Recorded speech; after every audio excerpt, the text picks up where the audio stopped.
Yo, what's good, people? How y'all doing? Happy Friday to you.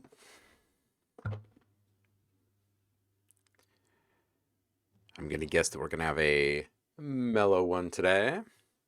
Got a couple of cool beat battles happening on Twitch, and people will probably be in and out. I am going to fire up Serum today, I think, and start on the really fun part of building a big library. And that is diving in to the creation of patches that will actually end up in the bonus content. Love building bonus content. Everybody loves freebies. Sev, welcome, dude. How you doing?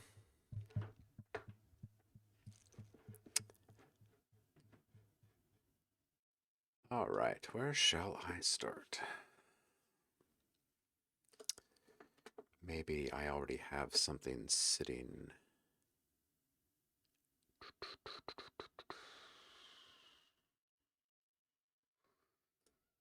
Let's see where I left off on this one.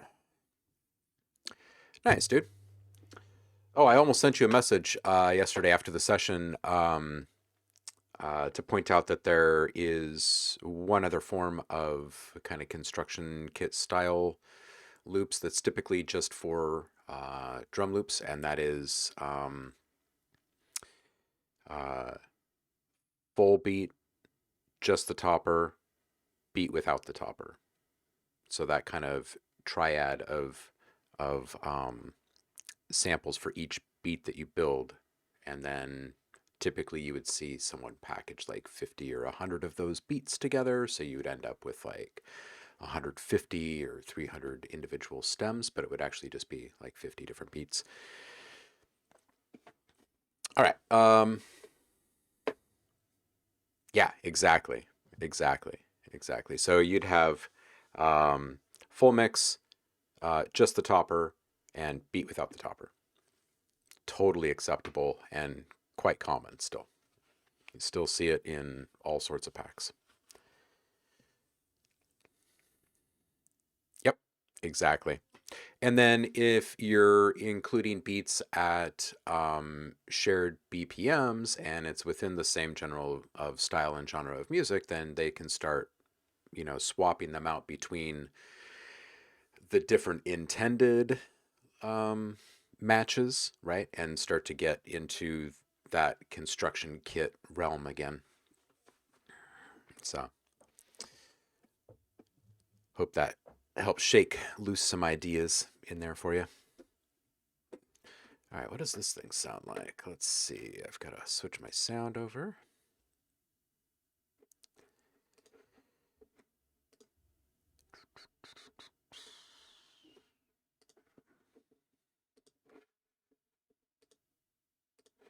Cool. All right.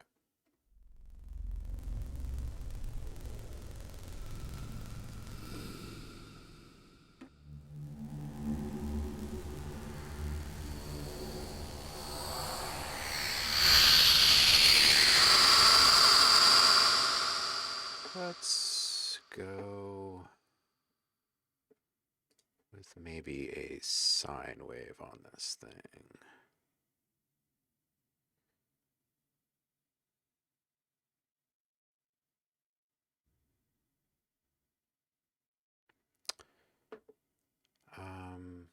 Oh, I wonder why all of those are so far out of whack. Let's see here. Oh, that's why.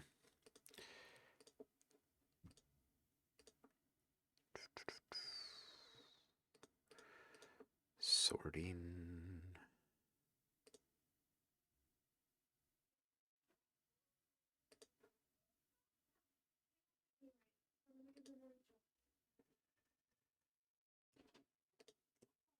Okay.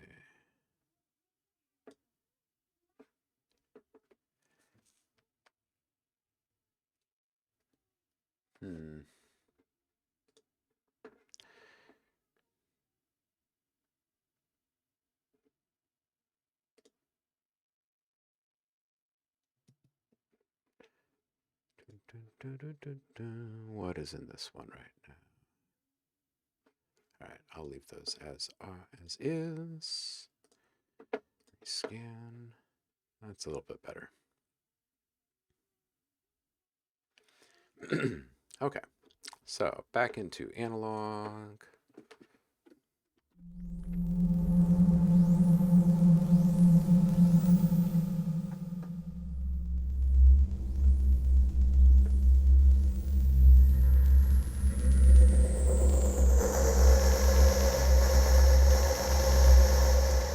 Okay, cool. So let's put this on a half. This is a 4.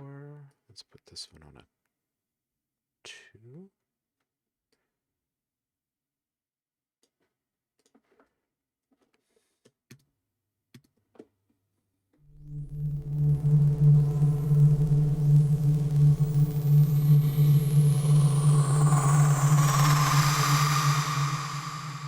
Yeah, that'll do.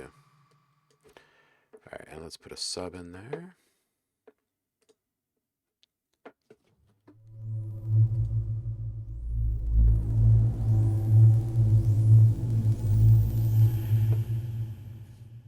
Okay, and we can bring this in small swells. Let's do a little. This is a half.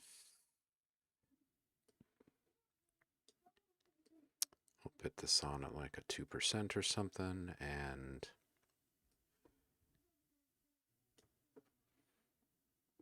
we can put this one.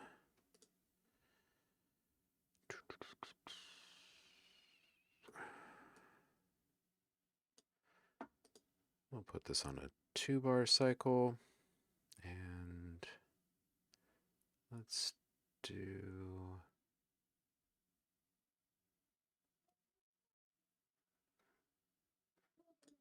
half scoop action.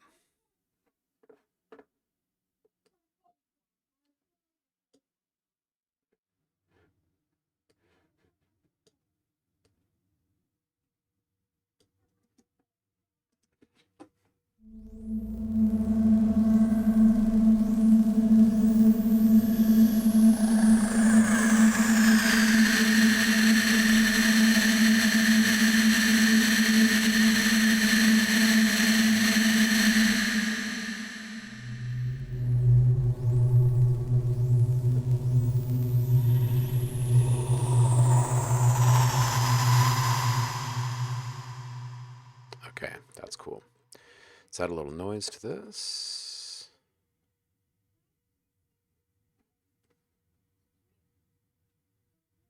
Let's do some kind of interference here.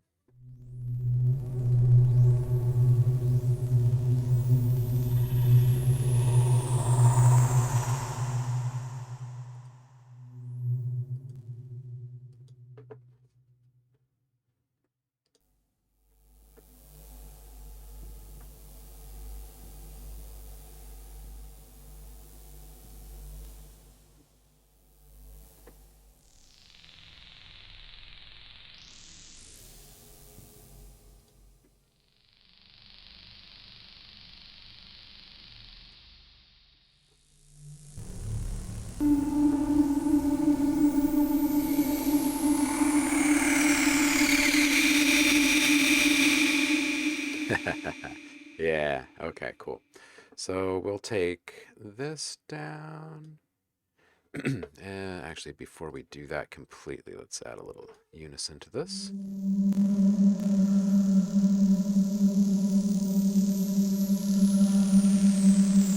Keep it fairly unstable out here.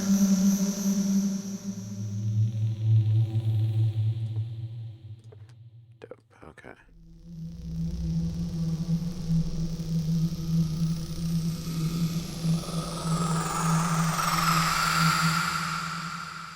I don't really want that sine wave to be up front. I kind of want it just to be the idea of the sound. Really subtle. Subliminal, kind of.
So I think what I'd like to do is build kind of two different versions of this thing.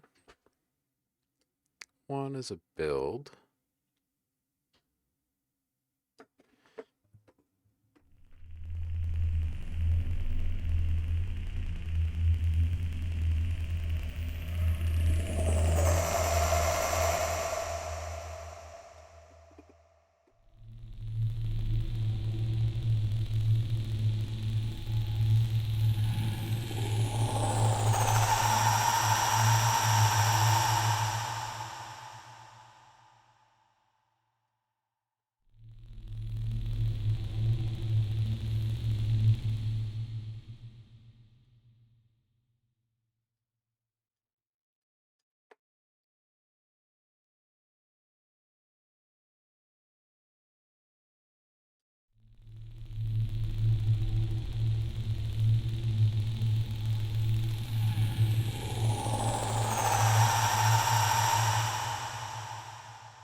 Okay, cool.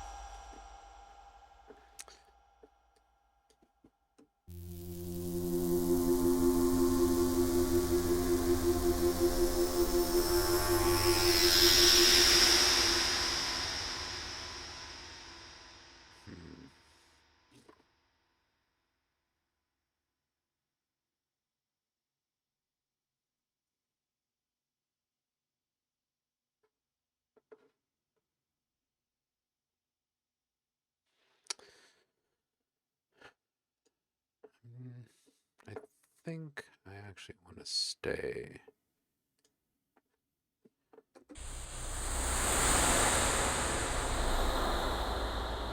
With some stock noise on this.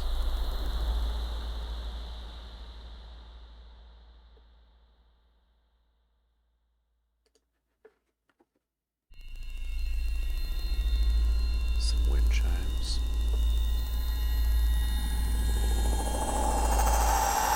It's a nice feel.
It's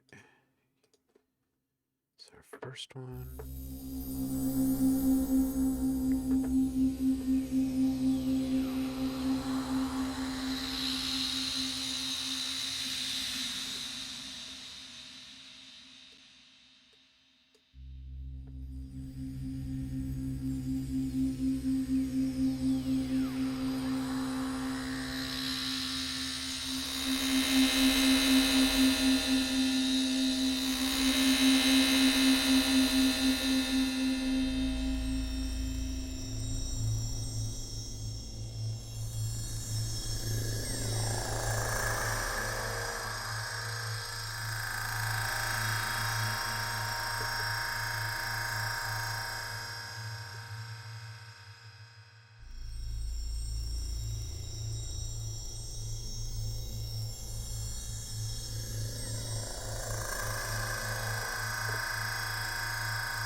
Winter Drake, welcome.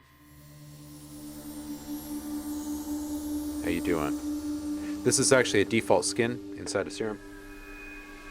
If you click on the Serum in the upper left-hand corner here, go to Skin, drop down from default to Promethean. You can go back in there and click here, set current skin as default, and it'll fire up that way, everyone.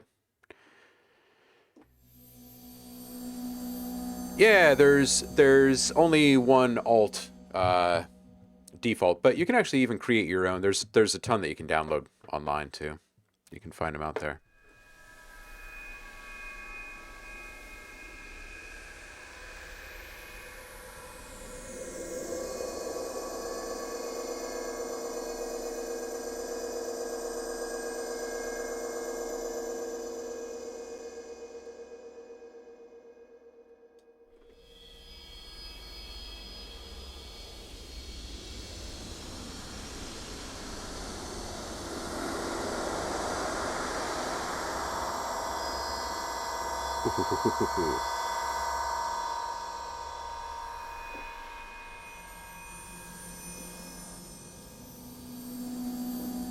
All right, one last little thing that we can build into this really quick is just put on an additional layer of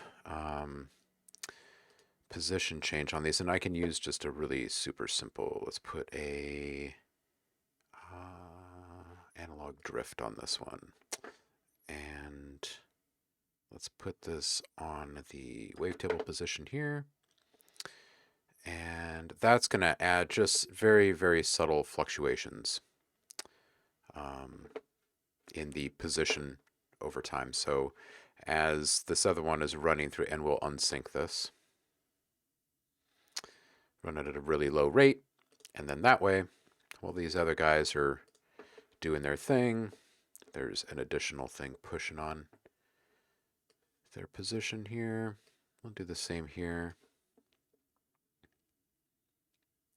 And here. Just a very, very small amount on the FM. And let's do just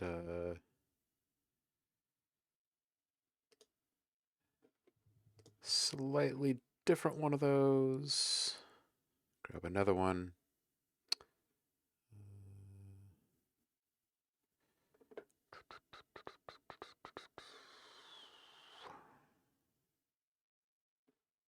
Let's do a simple variation on this one.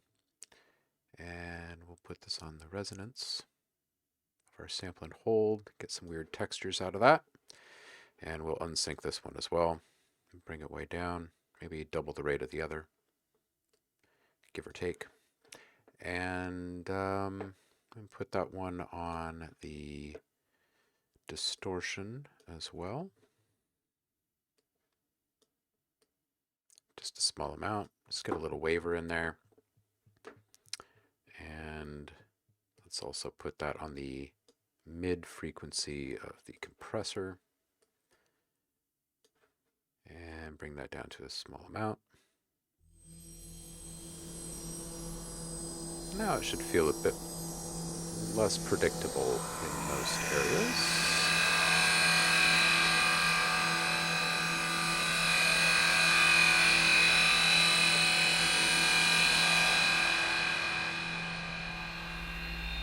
Yeah, you can see this thing is really moving now.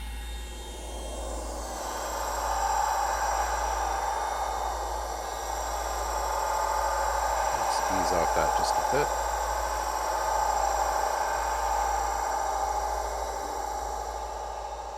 Old school trick.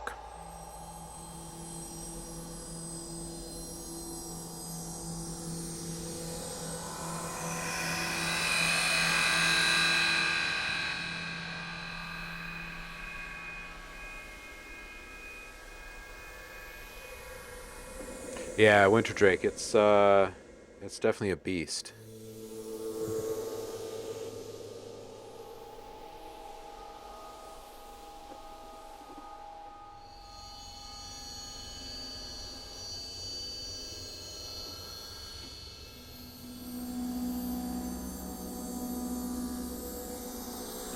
Let's just change the shape of our envelope just a touch here.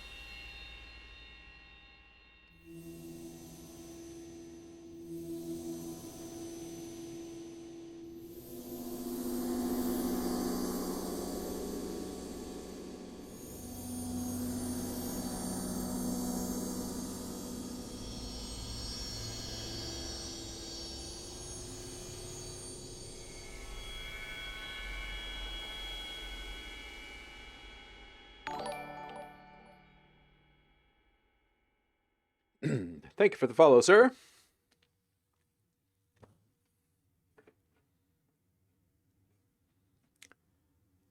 And yes, absolutely okay for the feedback.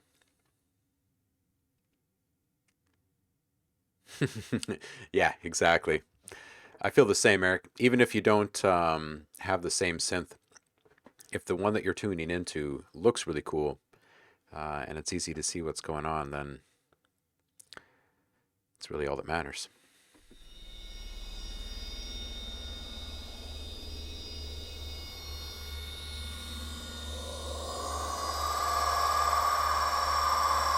I have not yet checked out the update, and that reminds me, we've really got to get Brian on the show. Talk to him about all of the stuff that he's been working on. He's been working on stuff independent of his role at Native Instruments.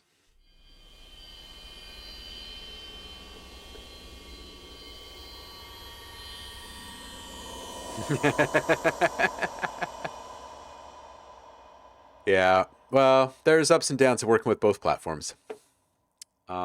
We just happen to have Alchemy. That's that's the big upset. um, but Absinthe is just the best. It's just the best. All right, so I'm going to save this really quick, and we're going to give this a name that actually matters. And I'm still not quite set on the name for this library, so I guess we'll just let's see here.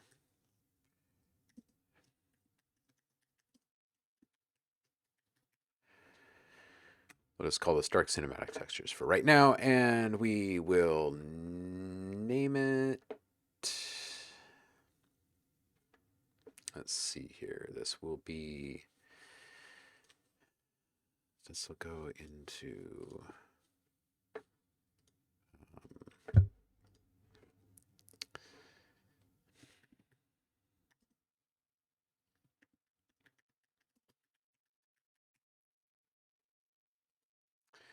dark cinematic textures, and we will call this one something like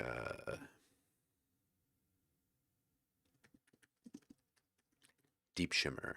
How about that? And this will be, we'll call this an FX, and we'll tag on it. And away we go. But I would like to maybe move away from the straight riser here. Move into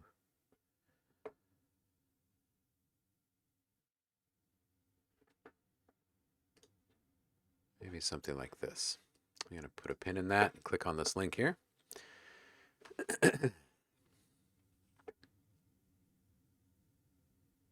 I'm interested to know.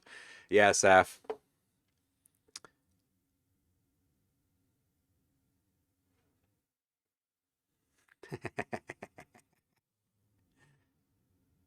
Well, there's going to be some really neat stuff that's made possible by Apple going back to their new chips. So I'm really excited to see what hitting the refresh button on that competition does. Because the last time there was a big war between the platforms, amazing things happened. So I'm looking forward to it, personally.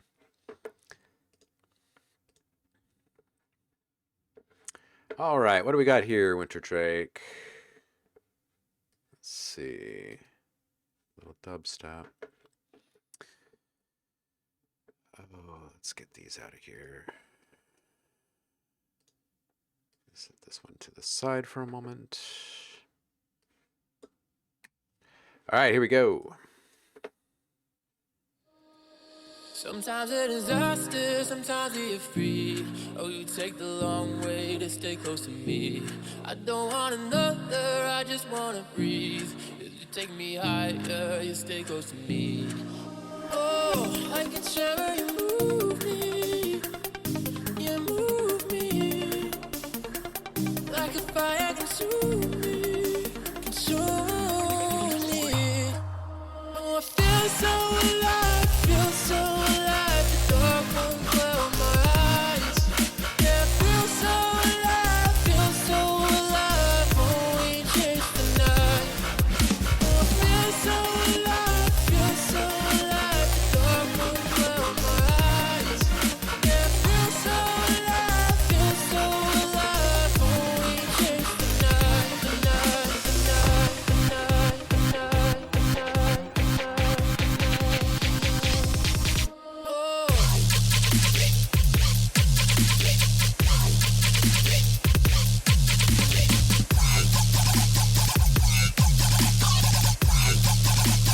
Feel so alive.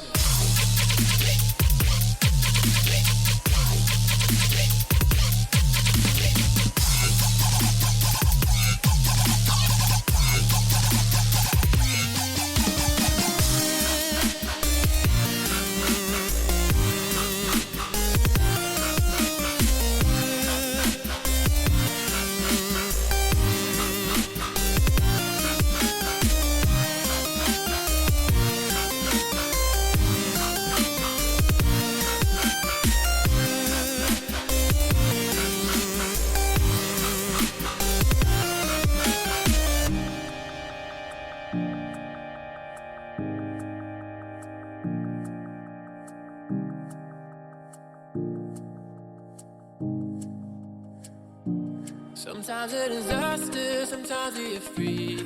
Oh, you take the long way to stay close to me. I don't want another, I just wanna breathe. You take me higher, you What's up, stay chicken? close to me. Thanks for the follow, dude. Oh, like a tremor, you move me, like a fire consume me. Oh, I feel so alive, the dark won't cloud my eyes. Yeah, I feel so alive, oh, we chase the night. Oh, I feel so alive, the dark won't cloud my eyes. Yeah, I feel so alive, oh, we chase the night, the night, the night, the night, the night, the night, the night, the night.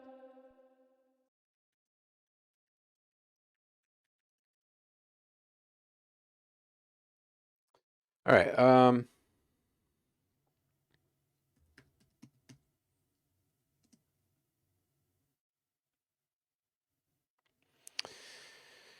Maybe like a 6-bit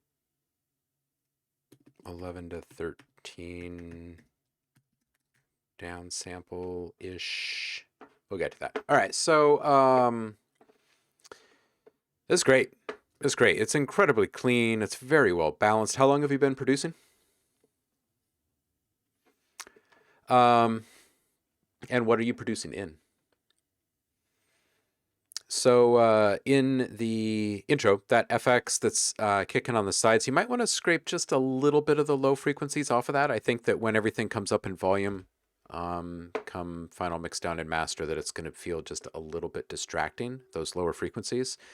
And everything else is so freaking clean and sharp in the mix that I'm afraid that that would cause a little bit of conflict in the sides. So and I think that the vocal in general could use just a touch more weight, like maybe just the like a really small bump around like 350 maybe. And I'm not sure about this, but I kept feeling at a couple different points, especially when everything was hitting really full, that it could use just a touch of warmth. But I know that this is a work in progress. You could very well be putting a general EQ over the entire thing here shortly. Around 130 or so. That lead pad combo is super awesome. It also buries the bass just a touch. So I'd take a look at the frequencies that are dipping down towards, like 120-ish and see if you can clean any of that up. Super nice management of your reverb and delay EQs. It's very nice. It's the first time I haven't had to mention EQing reverb for people in quite some time, actually. I think most of the robotic basses that you could have, and again, take this with a grain of salt because obviously a whip, but just an extra little smidge of bit crush right on top, like maybe just the upper mids, and I'd add it in at like maybe 3%, just a tiny little bit, just for shimmer and shine. You've got super tight basses. It's got a really like ultra precise metallic future kind of thing going on. For as melodic as all of this is, it's nice ear candy. FL Studio.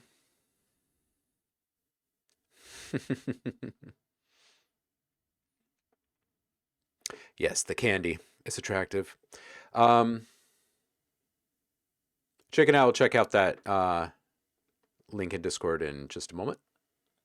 Hope you're doing well.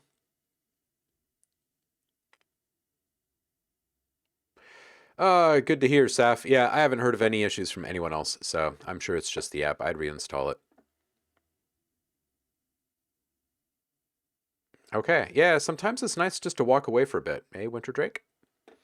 Come back, refresh, have fresh ears. You can think a bit more critically, probably, about some of the stuff. Good track. Welcome back anytime, man. Hope the feedback helps a bit. And let's go jump on the one from Chicken really quick, and then I'm going to jump back into Serum and knock out a couple more patches.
Mm.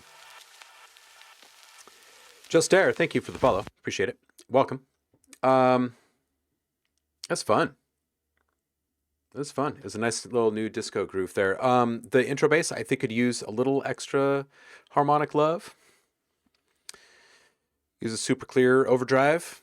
No grit being added here. It's simply just passing a signal through a circuit.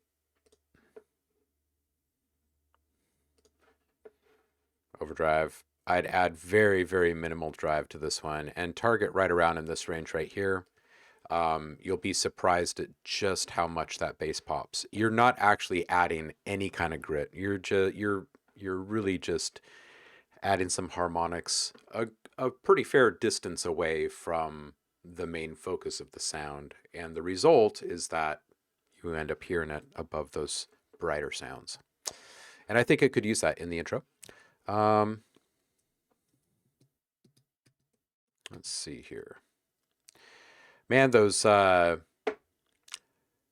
pan positions you chose for the horns, the bam, bam, bam.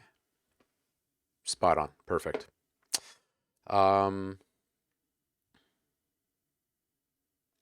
Piano loop seems a little bit stale after 130, and I think it could use a verb or some kind of spaciousness in general. But I also think that it's a pretty decent candidate for just a little bit of play, some subtle play, but some play. Because it's I don't know if it's the most repetitive thing in the track, but it stands out as the most repetitive thing, if that makes sense. So I'd play with it just a little bit. That guitar is a champ. So I would move that over a bit. It seems a bit crowded in the middle of your track in general. I'd move that out a bit. And you can play a bit more freely with your stereo field, number one. But number two, you can play a little bit more freely with the idea of how to call out a guitar in a track like this, because it's so fun and upbeat and it's playful. So your guitar is just a bit to the left right now. Move it further to the left. Maybe put the reverb for it on the opposite side on the right. Right? So there's almost like this call and response between just the guitar and the space that it's in. The other thing is I'd make sure that you're not running in some kind of balance mode here and that you are getting a true stereo image on your reverbs and delays, because there are a couple of things in there that feel like they're not quite as spacious as maybe they should be for their position in the mix. So that said, I would say, like, let's just spread that out a little bit. If you're looking at your board and you're seeing the majority of things that are panned left and right within a range of, say, 10 cents or 15 cents, expand that a bit. Maybe move the furthest out to like 25 or something and just see what it sounds like. Just spread out just a little bit more. And I think your bass will feel better. Your kick is already sitting very nicely. I think the claps deserve just a little bit of love, and you can call them out pretty easily. I'd move them off to the side a bit more, and then I would put a sample delay on them. And here's how this works. When you're delaying something in samples or milliseconds, you're really not going to actually hear the delay, but what you hear is the resulting accent of what is actually being heard first or differently from the original signal. Okay, so what I mean by that is if you move this, say these claps to the right by 10 cents or something in the pan pot, then what you would probably want to do then is delay the left signal over here by a little bit. And the reason I say that is because it's going to feel like the right side is a bit more dominant. The left has been delayed. It's not there yet. And when you pan something over and you give it this little sample delay accent, it really tends to stand out in the mix. So, and it's better than moving away from a stereo and into a balanced kind of position where you're actually eliminating a sound on the other side. It just kind of delays it just a small amount. So I think that that would work well for you on those claps. And that's it. That's really all I got for you. It's a fun one. That's a good track.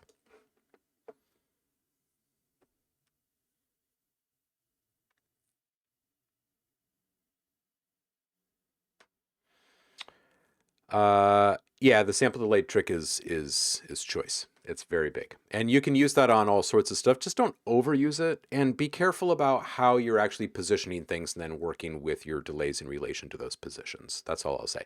It takes a little bit of time to suss it out for your specific type of music or style, but you'll get it quickly. Yeah, you bet. You bet. The mic that I'm using is a Rode. It's a Rode. I love everything Rode. And this one is a simple one. It's a podcaster. Everything is stripped down for streams because there's always some kind of compatibility issue or something. Anytime Streamlabs updates, there's some kind of issue. So I try not to have anything plugged in that doesn't need to be.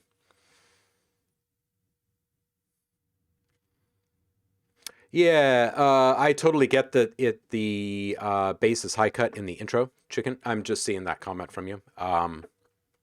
It's just that it should, I think, I feel, for that intro, it should stand out just a little bit more. And cutting the high is totally fine. You can add those harmonics through that overdrive and not upset the rest of that high cut. Truly, I do it all the time. And it's a really neat trick. It's a really neat trick. And you can, once you figure out like the sweet spot with that, you're going to probably find yourself using it in all sorts of stuff. Especially on like the really dynamic stuff, like cinematic work, game work, stuff like that, or really crunchy, like highly digital basses, a lot of glitch work, stuff like that. What I'll do is I will roll off like half of the upper frequencies entirely, like in a brutal cut, and then it sounds all muted and weird and obscured and messy. And then I target it with a little special blend of saturation and distortion, and I kind of rebuild harmonics the way that I want them there, and it's just a juicy little trick. So for what it's worth, you can use that same concept to make things like kicks and basses and stuff like that still pop even when you're in a muted filter down. So, all right, just there. Let's see what this is all about. Hope that helped, Chicken. Feel free to bring stuff back anytime.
All right, so as far as arrangement, style, all that stuff is good. What isn't good is that it's already a brick wall. There's no way to get away from everything being overdriven. So, and especially when you're working on a work in progress, don't use the limiters.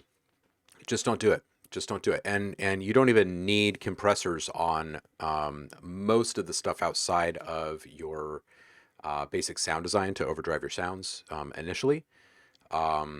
When you start working that way, when you get away from the loudness while you're still building your tracks will improve like 100% overnight. I don't think it's too repetitive at this point. I think that, as you said, it's still a work in progress. You're going to get there. I wouldn't change much about the arrangement.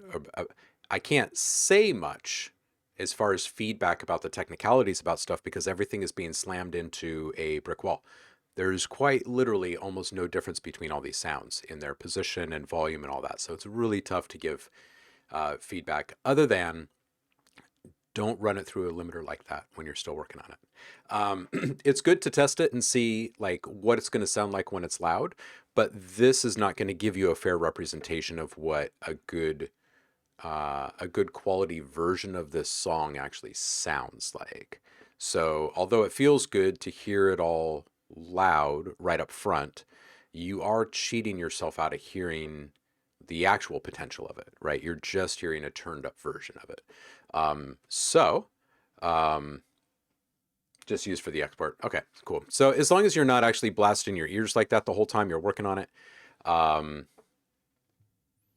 yeah. If it's a work in progress, send it unmastered so I understand exactly where all your sounds are. And I'm happy to give you both technical and creative feedback on it.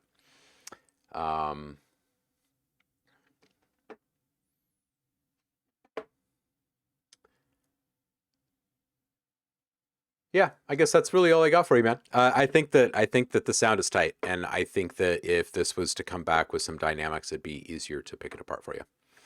But definitely do swing by again with more. If you'd like to send it again, you can.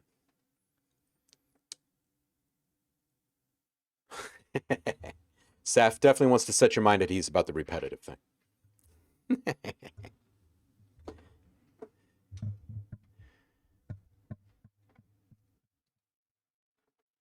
You just holler at me when that's up, and I will dip back in there.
Yo, what up, Paul? How you doing, man?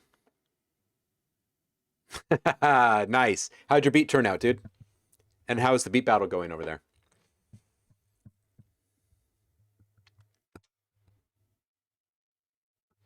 Oh, no worries, just stare.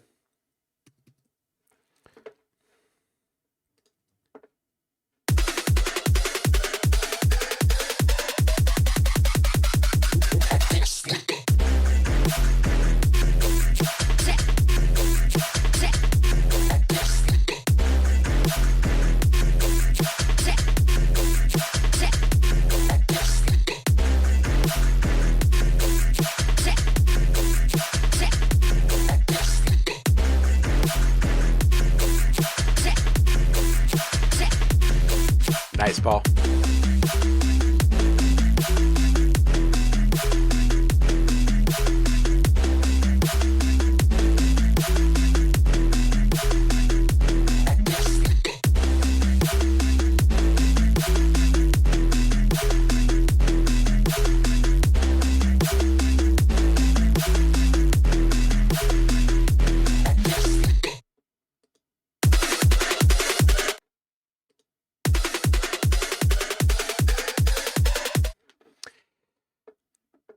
Um,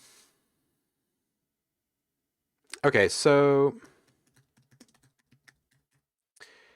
there's a tool called the loudness penalty plugin. There's also a website that you can go to. And you just drop your file there. And what this does is, and you don't have to base all of your mixing decisions around this or anything like that, but what this does do is help you put into perspective where loudness, where the lines are drawn in the sand with loudness. And if you drop a file in here, it's going to show you by the decibel just how much the different streaming platforms are going to turn up or turn down upon your music, or turn up or down your music when you upload it there. What I would suggest is dropping your tracks in here, because what you're probably going to find is that this is already pretty close to loud enough. And not only that, the sounds sound so much better because you can actually hear the individual sounds. They're not just this wall of sound. And I know that that might sound like really picky feedback on a track, but it's really not, because when someone really likes a track, they want to be able to turn it up. That said, I would try to find even more dynamic range. So instead of touching on anything in the arrangement, because I think your arrangement is actually pretty darn solid, your overall mix is really darn solid. Your palette of sounds is solid. Like, you understand the genre that you're making, so we don't need to pick that apart. But what I would do is just talk really quick about just gain management and how to mix around the hero of your track. Because if you do that in a genre like this, you would stand out. Pure and simple. It's just that easy. Like, you would actually climb the ladder pretty quickly. And here's all you have to do. When you sit down and look at your mix, figure out what's the number one most important sound in the entire track. If it's the kick, then so be it. Take everything down to 0 dB, bring that one up to -6 dB, right? If it's sitting at greater than -6 dB, then here, and I'll just give you just a quick visual example.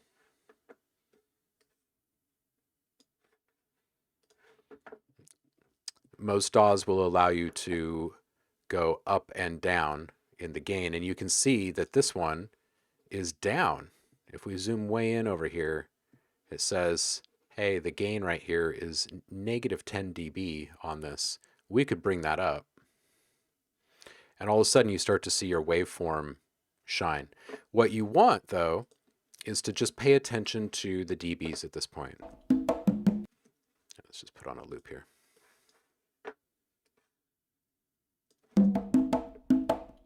So right now it's at -2.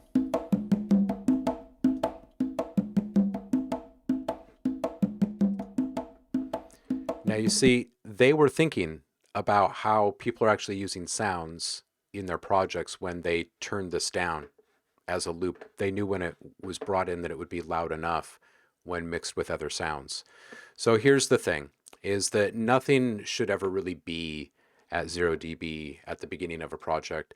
And when it is, it's already wrong because you're trying to get to that point as a maximum later on down the road when everything is really loud. So if you want your stuff to sound really good at a high volume, I'm not saying don't make your stuff loud, make your stuff loud. It's just go about doing it just a little bit differently.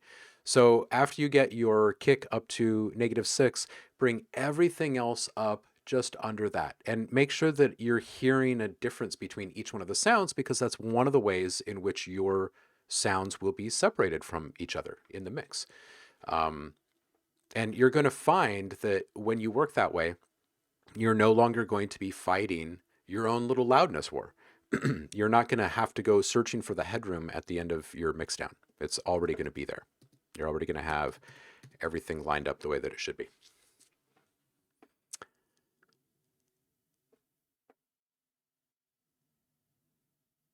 Yeah, so here's the thing. Here's the thing is that LUFS are different than dB, and they're both going to get you penalized eventually, right? So when I'm working on anything that I bounce, and people that sit in here every day and watch can attest to this, I'm sitting here and I'm looking at the LUFS, right? I don't really even care what the dBs are anymore. dBs are completely arbitrary for the most part, except for the fact that you've got limiters and compressors and things that are monitoring your dB level. So that's why you want to stick to this other standard, because it's more about how the plugins are designed to react to the strength of an incoming signal, not anything else that we commonly attribute it to. Okay, that's really all this is about. And then an added bonus of all of that is that you're already arriving at the end of your mix with a lot of headroom. So now when you turn it up, it's going to sound fantastic turned up. And there's still even going to be some peaks and valleys in your waveform. It'll look a little bit nicer, a little bit more professional. And you're still going to get the loudness. You're still going to get your LUFS, because LUFS are separate from dB, right? You can continue to crank up the LUFS, right? Here's the thing, though, is that those streaming platforms are monitoring dB and LUFS. They don't say, I'm going to turn down your stuff 6 LUFS. They're going to say, I'm turning down your stuff 12 dB.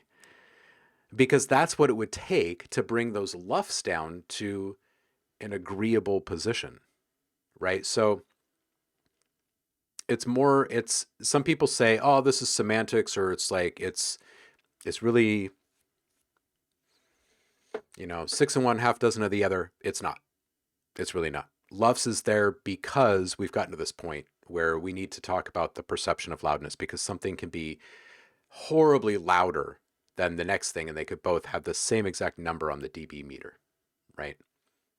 So for what it's worth, these are the things that can really, really take a production from, hey, that was pretty good, to, dude, that's like in the top 10 on Beatport, right?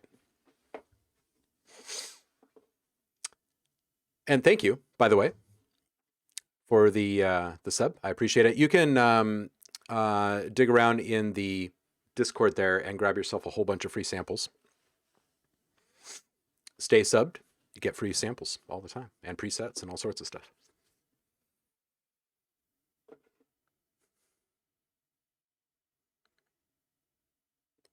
Anyway, I hope that that bit of feedback helps. And I think that your arrangement and your style and everything is really on point, and you don't even need to worry about that right now. I would focus all of my energy. Sorry about that. Happy birthday, Zev. I would focus all of my energy, if I were you, on getting into a really good workflow with loudness and managing gain, right? So each time you add a plugin to a sound, you want to get your dB back to where you want it to be, back down to that -6, for instance, if it's your hero sound. So if you're beefing something up with some saturation, turn that back down within that plugin, right? Most plugins have an output control, and that's why it's there. That's literally why it's there, is for gain staging, is for gain management. So this is just simply the next step in your production roadmap is all. This is exactly where people go. They start making good music, and then they realize, oh, well, it has to sound better, and this is how I do it. So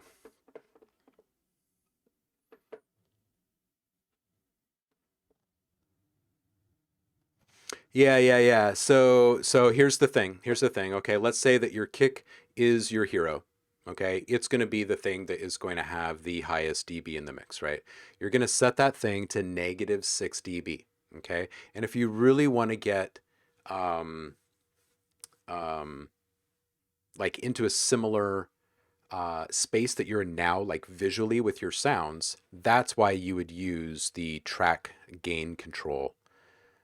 You would leave your meter at 0 dB and you would turn the gain down on your track until you brought that sound down to -6 dB. So your fader is going to be in the 0 position. So that way, visually, it's going to be the same as you've always worked. It's going to look like, hey, this is maxed out at 0 dB, right, on the fader. Anyway, your hero is 6 dB down from 0. Everything else comes second to that. So your snare is maybe hitting it just like half a dB under, or whatever it is that sounds right, right? You don't have to use your eyes as much as your ears in this process, as long as everything comes in after that kick, okay? Once everything is playing together, you may look over at your output and see that you need to bring the entire mix down a few more dB to keep it around -6 dB. Okay, that's kind of your goal, because when you go into mastering, you're going to use that extra space, that dB space. It's called headroom, right? And it's called headroom for a reason, because if it's not there, and you try to stand up in this room, so to speak, this is the analogy, you're going to knock yourself out. There is no headroom. You can't stand up, right? You can't bring up the waveform anymore. You're already there. That's where we get into this conversation about loudness more, and it's like, what is necessary? It is necessary to compete, but it's not necessary to kill the sounds, because we've got lots and lots of ways that we can increase LUFS while we are increasing the dB. Cool.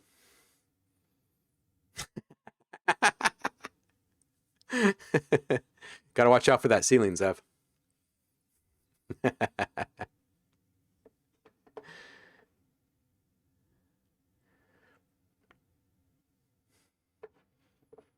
Oh, did Saffron already delete it? Man, he doesn't like it when I'm about to get rich and famous, so he just deletes those opportunities.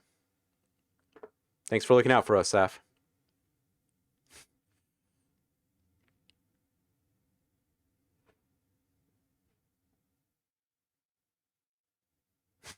Ocean is back. How are you, brother? All right, where was I?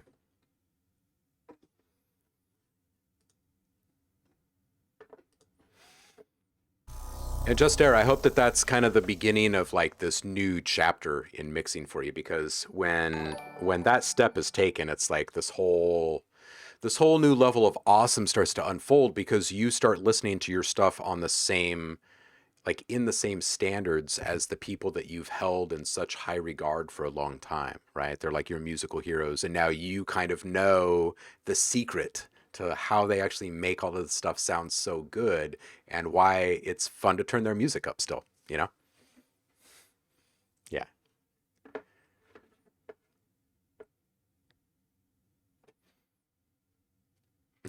Just stopping by between meetings. Nothing to see here. Thank you for the resub. I appreciate it, Ocean. Yeah, Keta. Absolutely.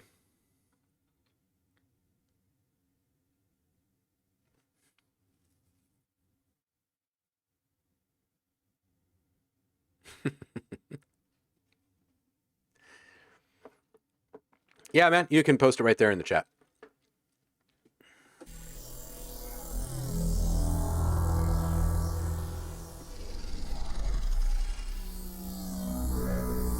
Give me just one sec. Let's take this weight down.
Let's see what this thing sounds like key tracked on the sample and hold.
Thank you, Zeb.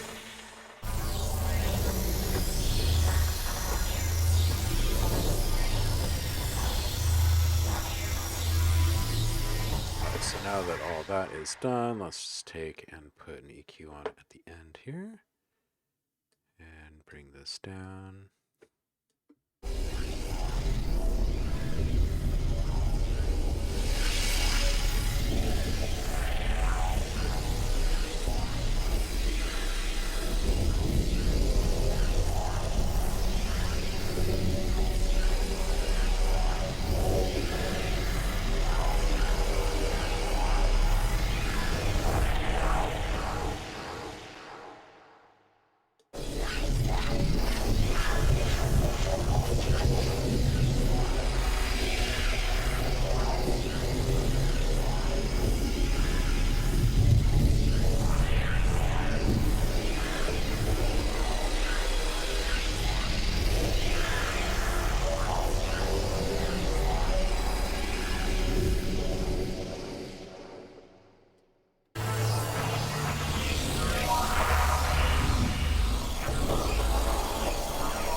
Yo, what up, Rob? How you doing? All right, so let's go back and find one of these that will work. That's a half. That's a 2-bar. Is this one? That's a 2-bar. Ooh, that one's really slow. Let's do that. Bring this down a bit.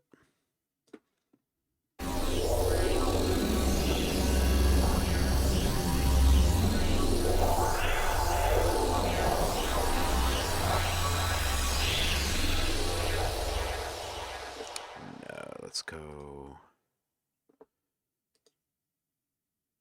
Let's just go with the simple one instead.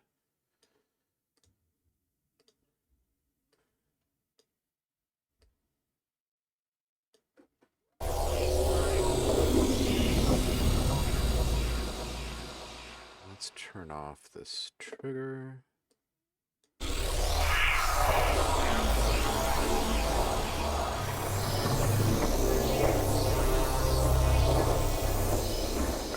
Let's just figure out our priority here.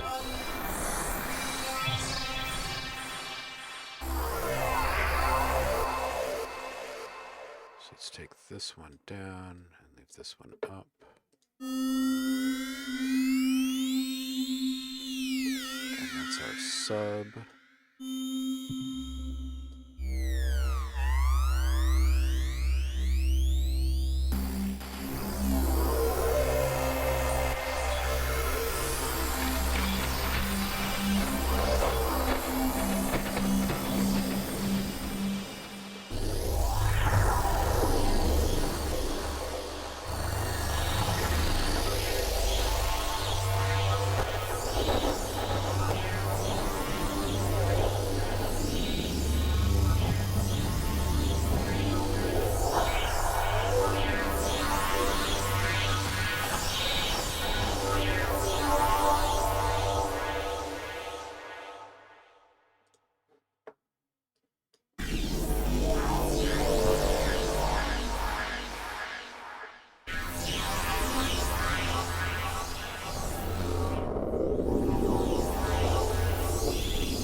Yep.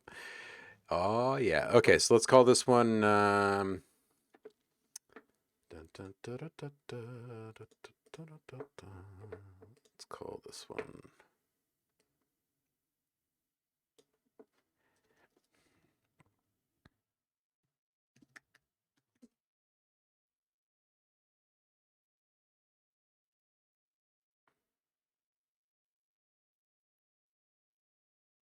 Hmm.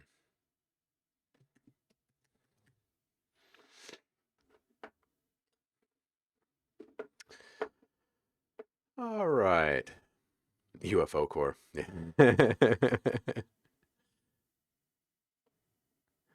That is what we sound like. Beady beady.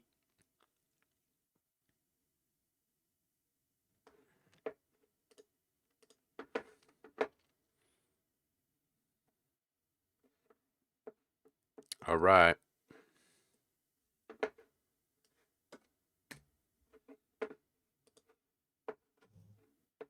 Here we go.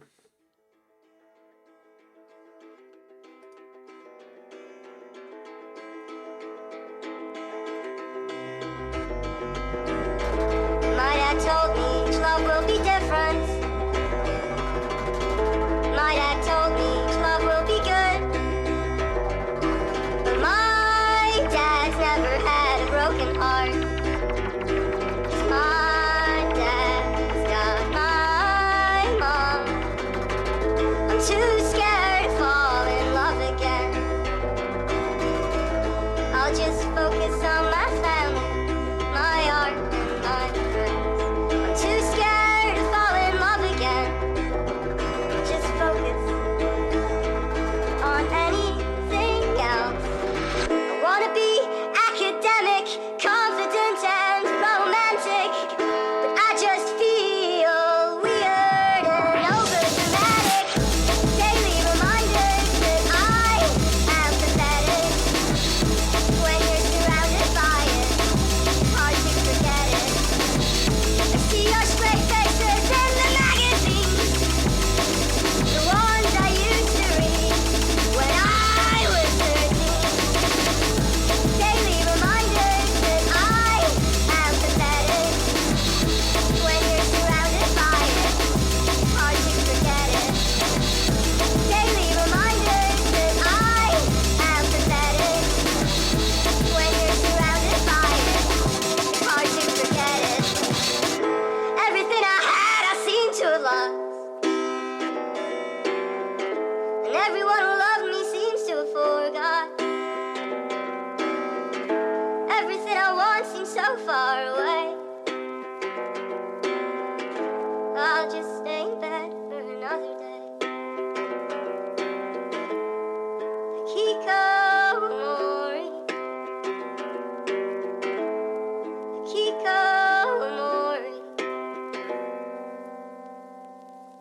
All right, so this is great. This is just fantastic. This is a treat. I think that the vocal, and maybe it's only in the very beginning when it comes in, it didn't seem to be this way towards the end, or maybe my ears had just acclimated, but just a little bit of upper frequency attenuation on like super gentle, like a 6 dB per octave roll off. You know, if you're looking at an EQ, I'm talking like super gentle, like this. Just a tiny little bit off. That quick strum action on the guitar, I think it could probably be accented in some way. And it wouldn't have to be like an ever-present kind of accent. It could be something that is added in a really gentle saturation wave or something like that. So it's just every once in a while it kind of peekaboos out just a little bit more than it is right now. It's just a really cool little element in the song, and I think it could come at just a bit. Man, when everything comes in at 1 minute, it's just brilliant. I would, at that point, probably add just a touch of warmth on the bottom end. The drums come in a little bit hot, And since they're in the center with the vocals, there's just all of a sudden a lot of competition here. So what I would do is I would start panning some stuff. If you can, pan the drums around a bit, right? And just keep the kick in the middle. Move the snare over a couple of cents. Move the hat to the left 5 or 10, and whatever you can do to move things out just a little bit more from center is probably going to help a great deal there, because there's going to be less for the vocals to work through to get to your ears, right? Um, and I think that this is probably the easiest place to start working to get there. Um, the drums are a bit hot, but it doesn't feel like it's just a volume thing. It feels like you've got some compression on there, and that perhaps then there's also some kind of maximization or secondary boost of some kind happening after that. And if that is the case, just cut down on the gain add on the add back on that drum track. Just fantastic vocal work on this one. I'm feeling it. It's good. It's good stuff. You are welcome back with tracks anytime. It's good stuff.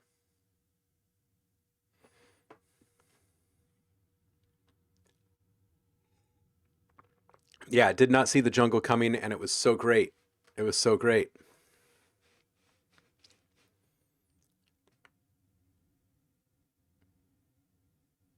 Two multi-band distortions and Anakai's 1000 simulator. Wanted to get that old school grunge feeling. Okay, cool. Yeah. So all you need to do is just back off just a little bit. And specifically, it's going to be around like between 2000 and 7000 hertz predominantly is where you want to attenuate on those drums specifically. Because they're kind of hitting those similar pain points as the vocals will be once it comes up more during maximization. So um, that's my feedback for you. Brilliant, brilliant work on this. Is that you singing? What's going on with the vocals here? I am curious. And how long have you been doing this?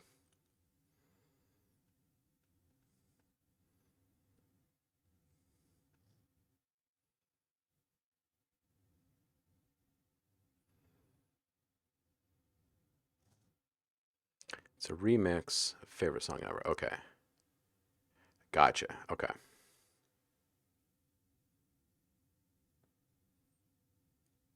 Cool. Um, Great work on this. It's good stuff. All right. Back into my mind altered state here.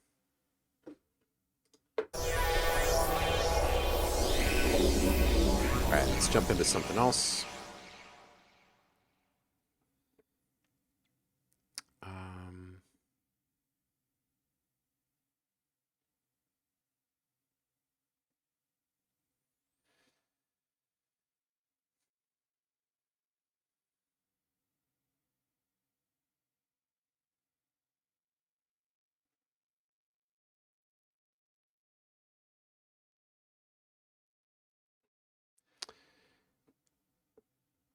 all right, let's go.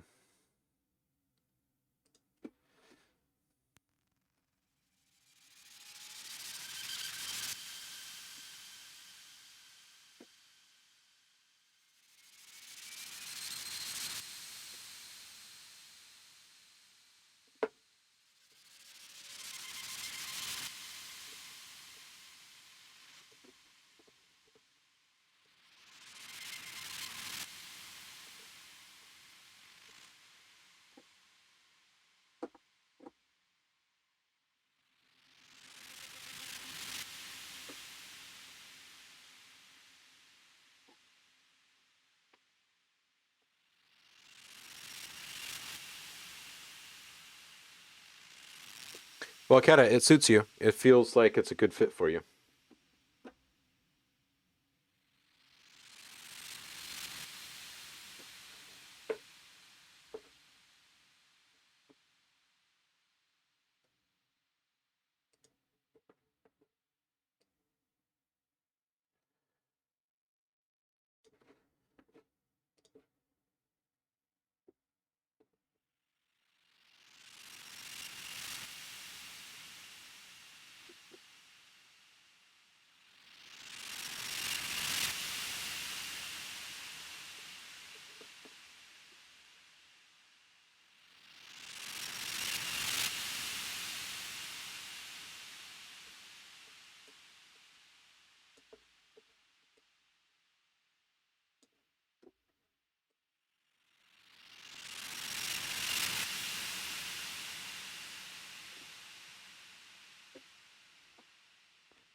Okay, so let's do...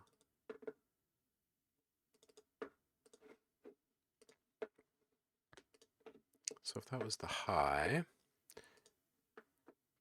trying to remember my thinking here.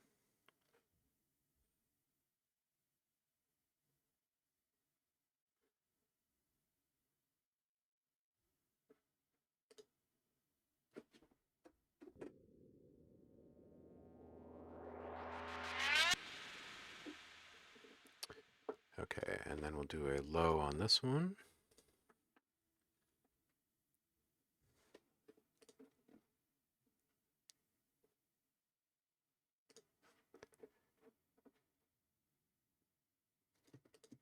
And stack these.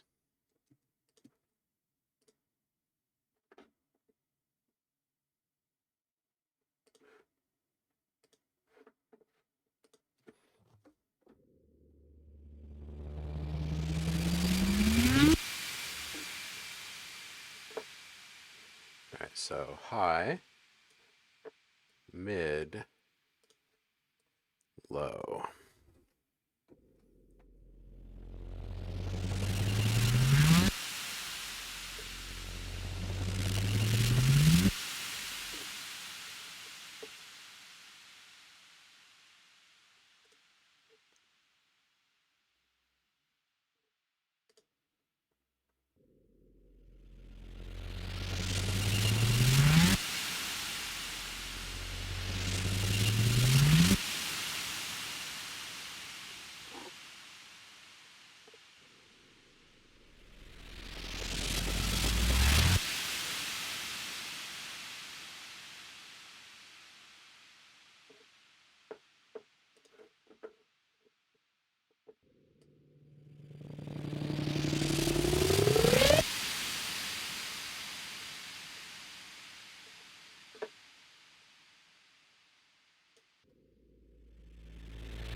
So it's this one doing that.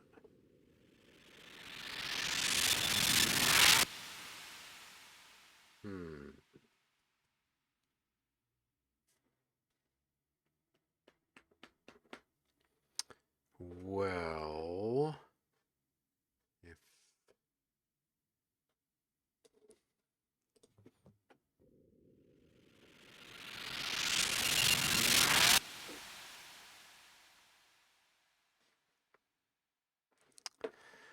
screw it, I don't want to do this one right now.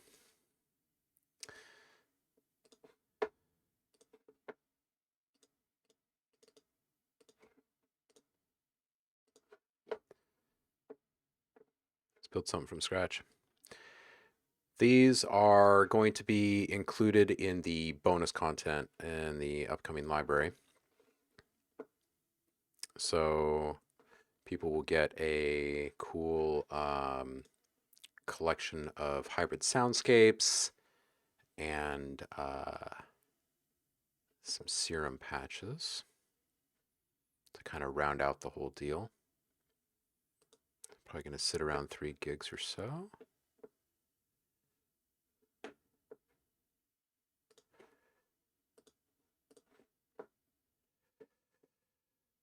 And let's go into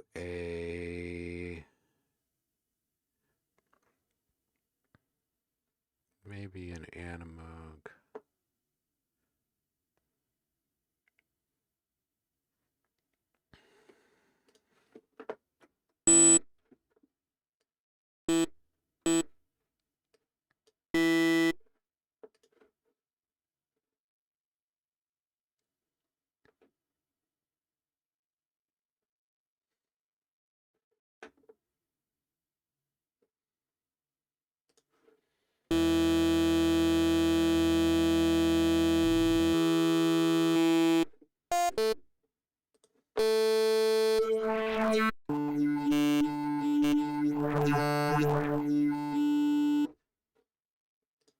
All right, let's just do a morph on this and do a spectral.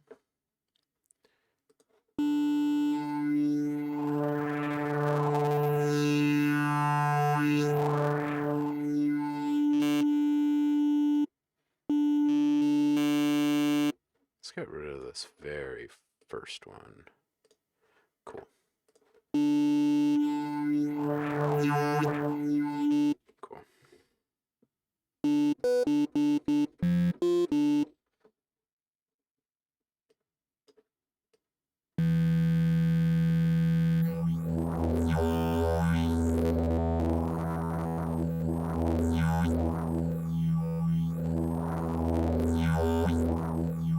All right, and let's send something through it here.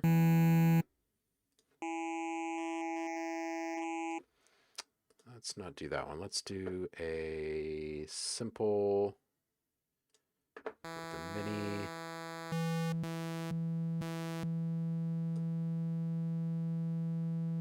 All right, let's stick with this, and we're just going to go FM, and we'll say it's going to take us 1 bar, an envelope, and put this on here.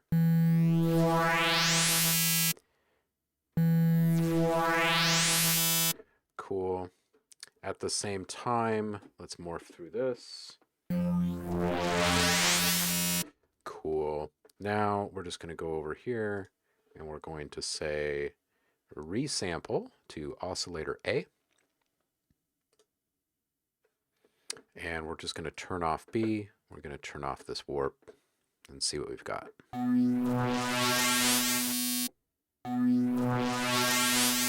All right, so that's pretty cool.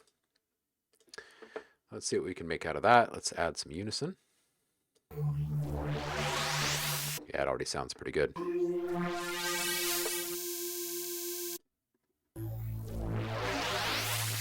Yeah, that's dope. Okay, so now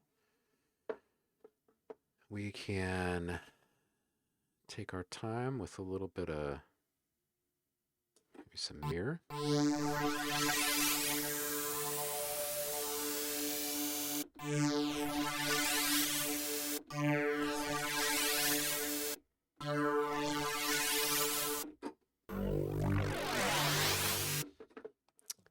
Let's get this all through some kind of a filter here. Let's do kind of a tight band up high.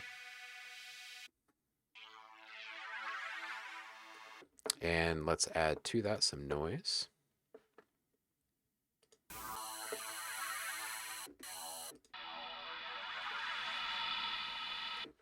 And maybe we'll chop up this noise a bit. Let's go with a rapid something. I'll just use one of my pre-mades here. Let's go with a Momo Monster.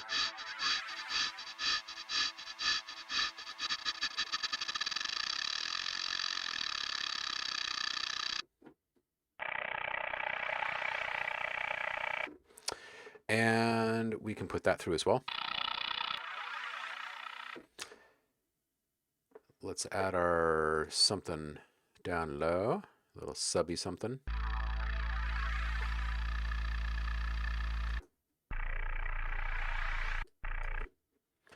Give this thing a shape.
All right, send this into a hull, a rather big one. Long delay, cut some lows and highs.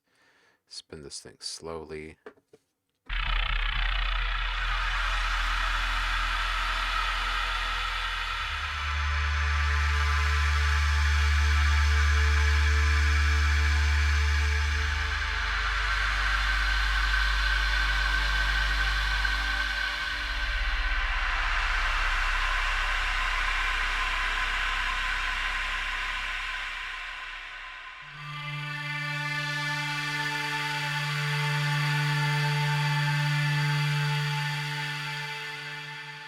All right, let's get back over here and start playing with some detuning and maybe a little phase shifting.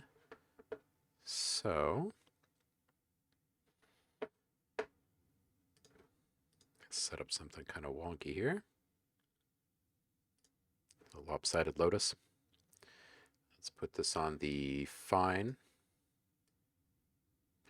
And let's also aux that.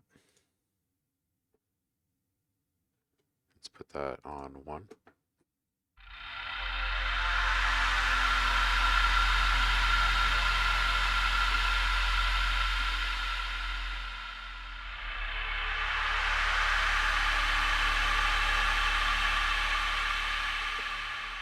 Word.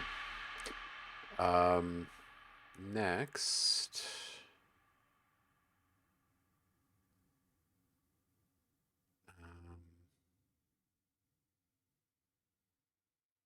Let's do some kind of like a shutter effect. So we'll need a filter on the end of this, and let's just say we're going to put a little LFO on this bad boy. We'll go down from here, and set this up as maybe just a basic square.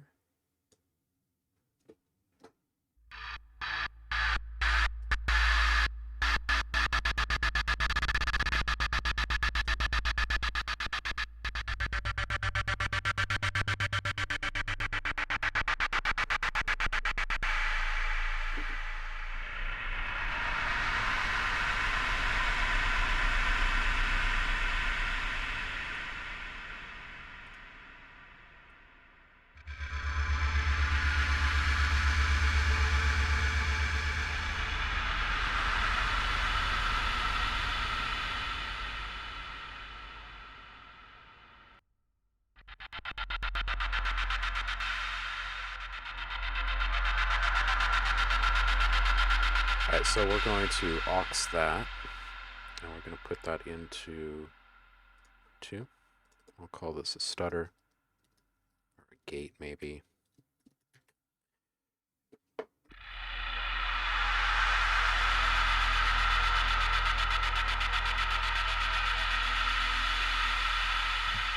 Word. Okay, next, let's do a,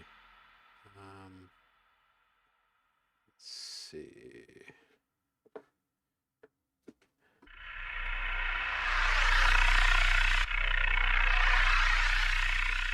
We'll call this one our verb.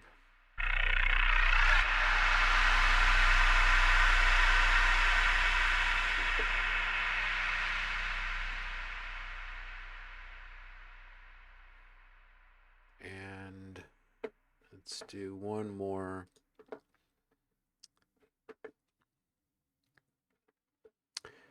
It's Ritz, you're back. How are you? Happy Friday to you. Hope you're doing well. Let's do a...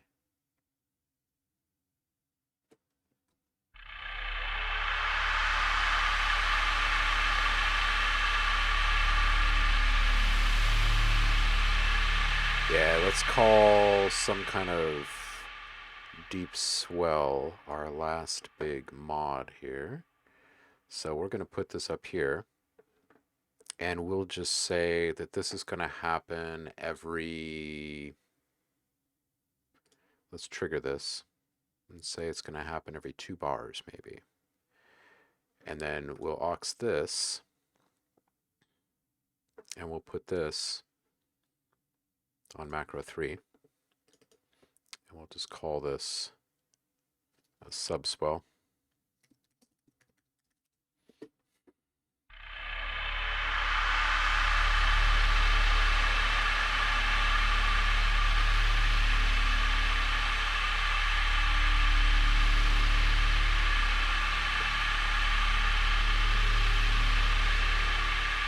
Okay, so that needs something though. That needs, you know what it could use is just some really basic FM from a sub. So we'll say sub oscillator. We're going to put that same LFO on it. And we're just going to add just a smidge.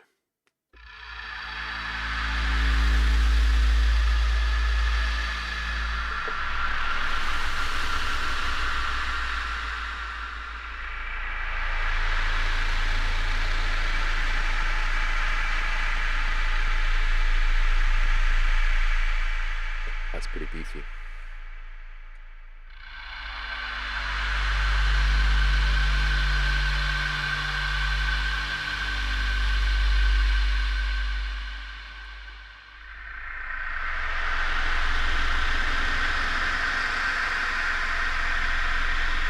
Let's go 4 bars on that.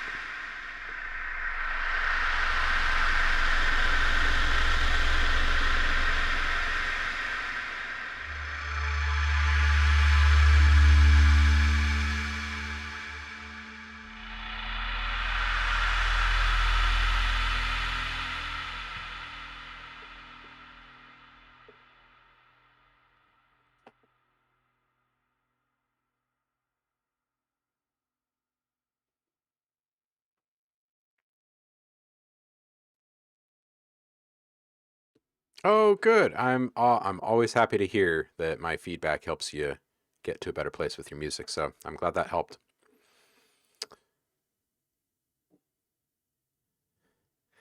And it looks like Rob's got something new for us.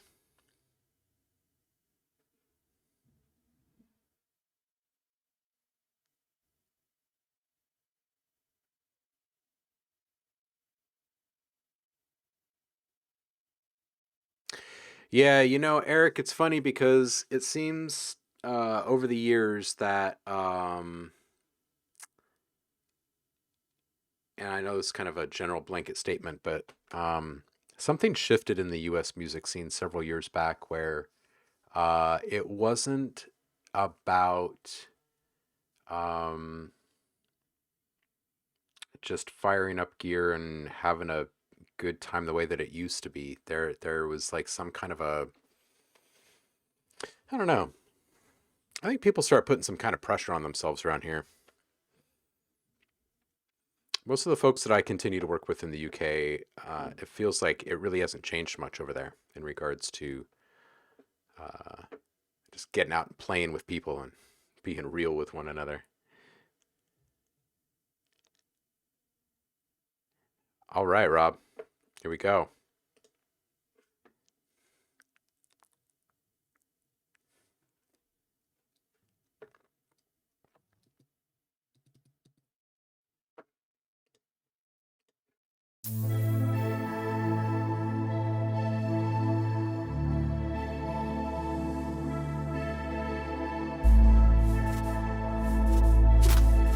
So different.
Mm-hmm. Mm-hmm. All right. So, this is good. Sounds great. This sounds so much different. Um, might want to consider fading that fully in that kind of like an undercurrent in that intro part. Maybe a small reverse into that nice clap that you've got in there, just every so often, nothing regular. Keep the people guessing. Love the full mix coming in at 140. Um, so towards the end, in 2 minutes onward, there's the little boxy drum. Maybe it's kind of some kind of drummy kind of Foley. It's a bit hot, and I think it could use a small attenuation around 350 or so. It feels a little bit too thumpy for the overall mix, especially when at 240 or so when the second one comes in. And I think they're a little bit too close to each other, both in frequency and proximity. So I would probably, at that point when the second one comes in, just move that other one over a bit further out from where it is, pan the other one in the opposite direction, and take off all the lows on that second one. Like maybe everything under 500 or something, and see what they sound like. How different are they? And if you can really tell them apart, and it feels like a bit more of a call and response, then I bet the whole mix feels a little bit better in there. I bet it does. This is good.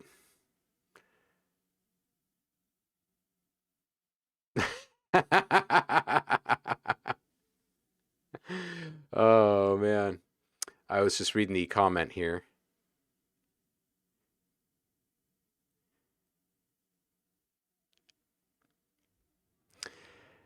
Um, I think that certain people having the idea that being in a band is cool and easy thing to do, learning to play, writing songs, practicing, i.e., putting the work in, puts them off, and they just want the cred.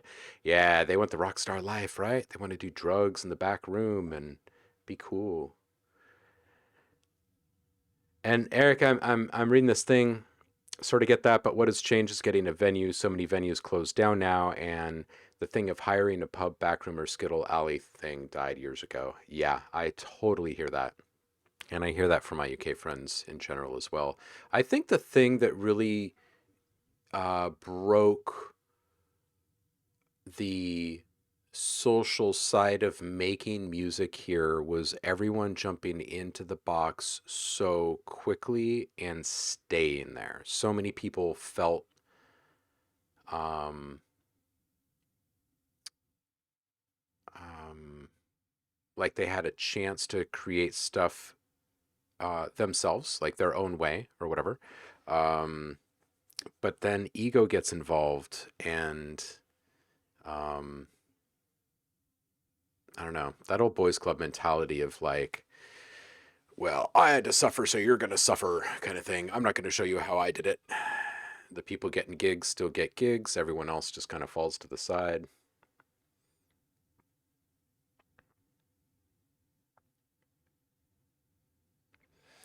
Oh, nice, Rob. Yeah, dude. Getting Reason worked in with Ableton. That's fun. That is fun.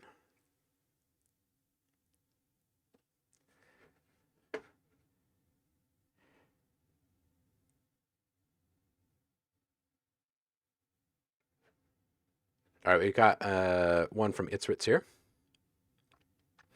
Rob, I hope the feedback helps. This is good. This is good. I like all the stuff you turn in.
Right.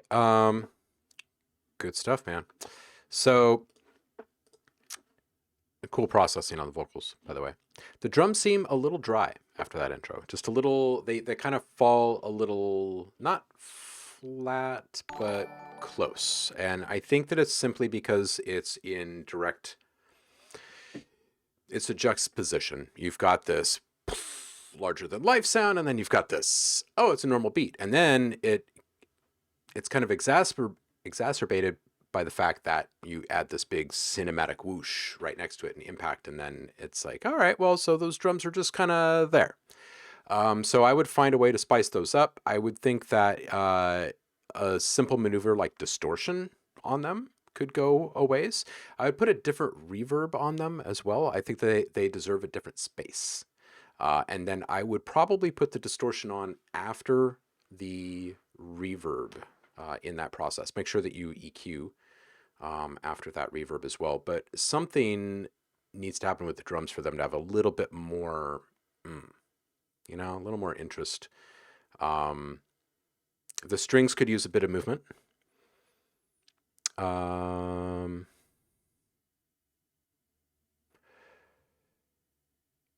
Do more, no. Thank you for the follow. I appreciate it. And welcome to the group.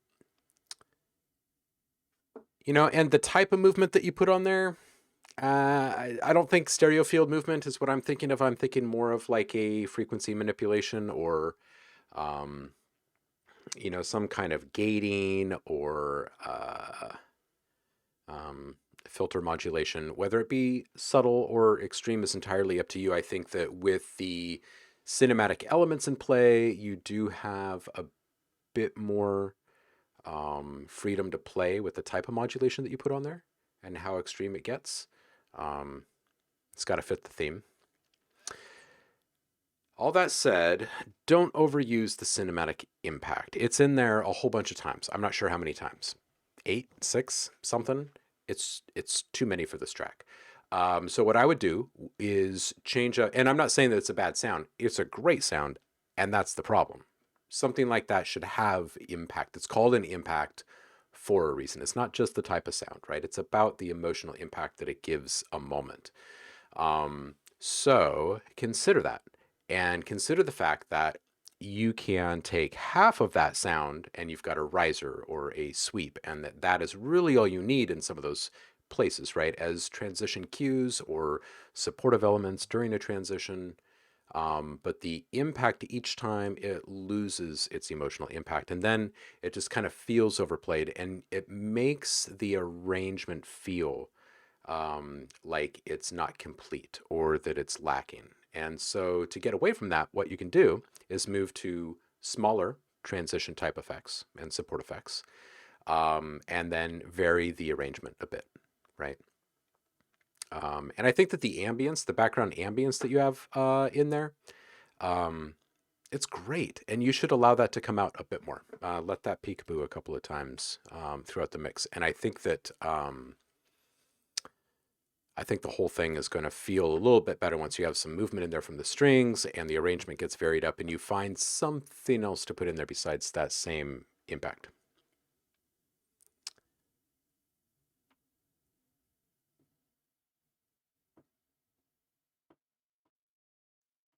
Rob, just seeing your comments. You bet, dude. Of course, anytime.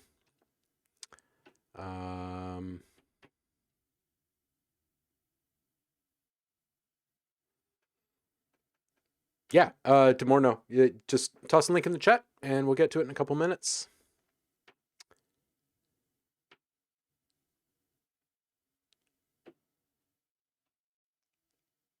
Yeah, I think that's really all I got for you on this one because it's good. It's good, and I think that I'm not sure what you're actually building these for, but I think that this would play well in royalty-free licensing. It's not quite fleshed out arrangement-wise to be in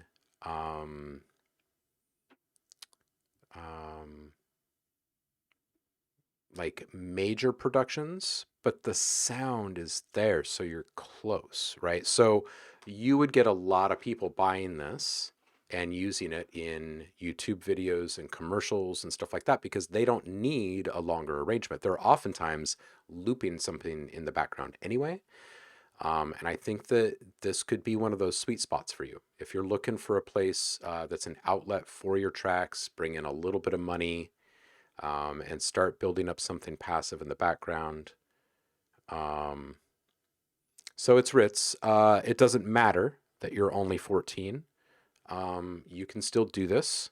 Uh, at the age of 14, I do believe that you can be rolling with profiles on most of these marketplaces. Some of them in the T's and C's, in the terms and conditions, might state something to the fact that uh, your legal guardians need to be aware of what you're doing or something like that.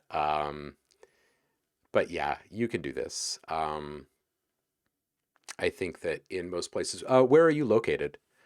Because I know in the States, I mean, I was working when I was 14. You can earn an income. Oh yeah, yeah, dude, absolutely. Yeah, let's get you set up with a profile. If you're wanting to make a run at that kind of stuff, we could even set up some private sessions or something like that. But you can easily start to dip your toes in the water. If you did that right now, by the time you reached adulthood at 18, um, you would have such a leg up on the competition. Um, because it seems like, yeah, yeah, sessions cost money. Well, it takes a bit of time with each other to actually figure out, what your goals are and all that kind of stuff. Um, and and you're 14, we'd have to work something out. But there are other folks also that can help out there as well. It's not just me, right? But you could have a huge leg up on all the competition, and not that it's all about competition. It's more just about what kind of opportunities can you create for yourself proactively at a young age. If this is actually something that you want to continue to pursue and it's not just a hobby, then you might as well get a little bit of coin in the door while you're doing this, and people will buy this stuff.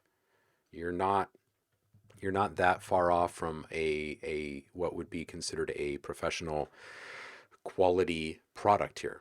Okay. And what that can do for you, not that you're looking to like make your name in the licensing world right now or anything, but what it does for you is it provides you with some money to invest in yourself at some point, right? And you have no cost to life right now at the age of 14. If you started putting a few dollars away here and there, who knows what that's going to look like in 4 years when you're leaving the nest, right? Or when you're ready to,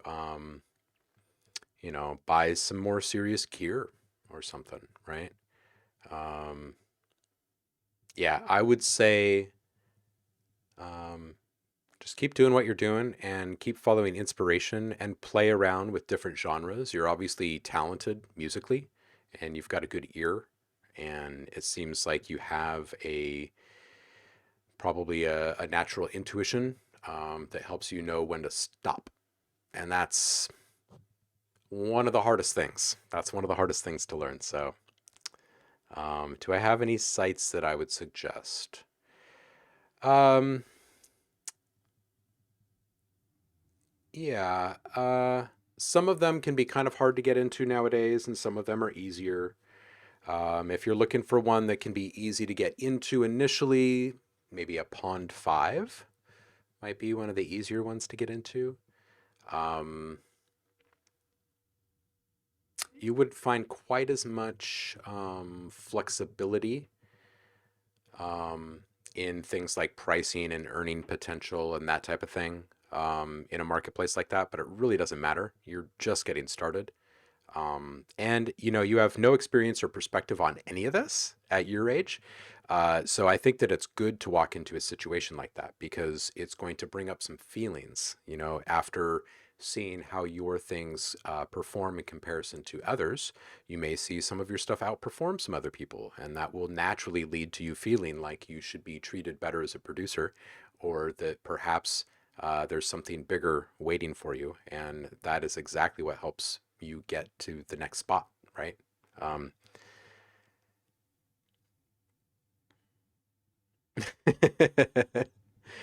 Demorno, no worries. We have not even gotten there yet. We're still talking to It's Ritz about his last track, so no worries.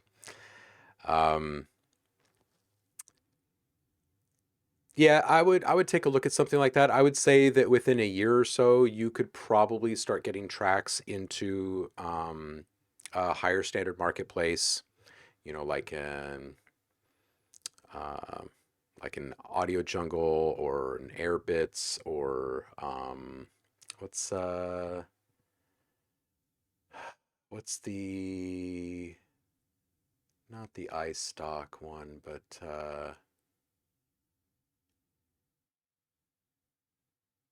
Premium Premium Beats? Is that what it is? Premium Beats? It's one of the yeah, Premium Beats.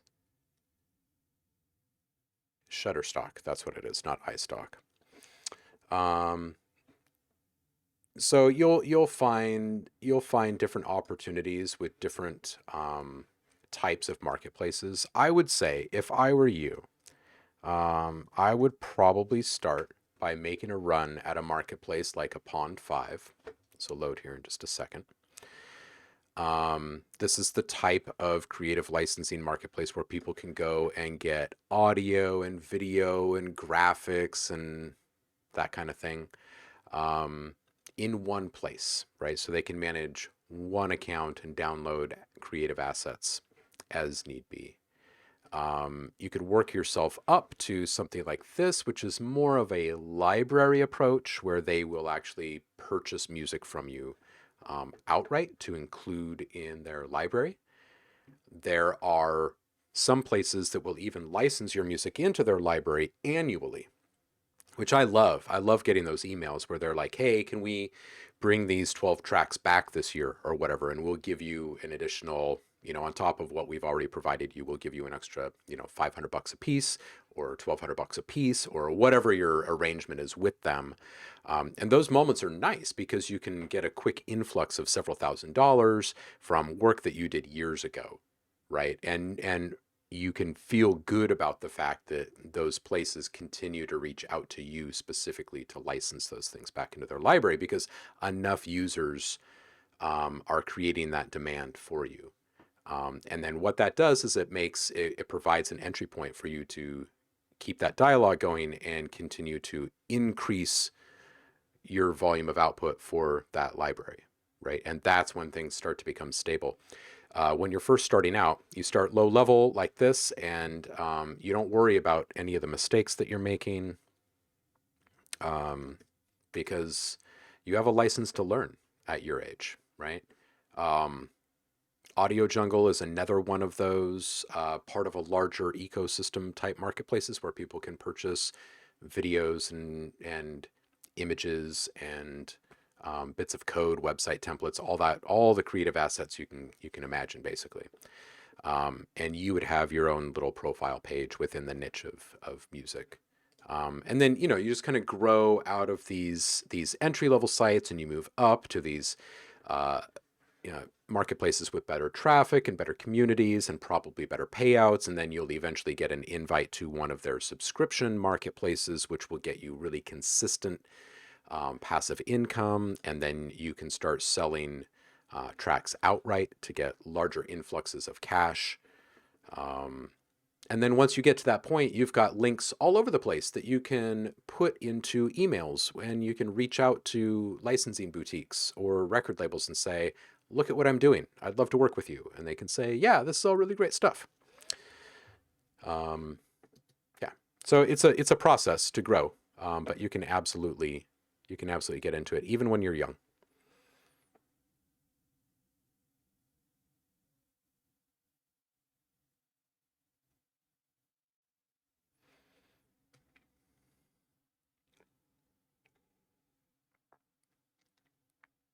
Yeah, definitely don't shy away from uh,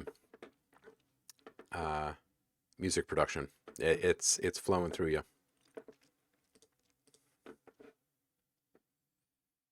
All right. So this one is from D. Moreno.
This is fun.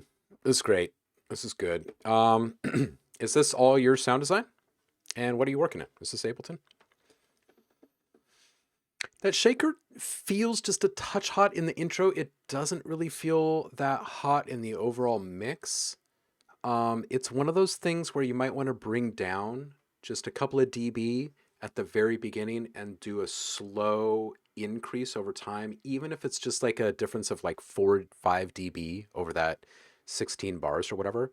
It's going to clue the listener into the fact that the dynamic range here is actually pretty big and it's coming, right? So you kind of tease the early tension build by kind of cueing people into the fact. Super nice drop at 45 seconds or so. That's great. Getting out of that intro into the meat of the track is just great.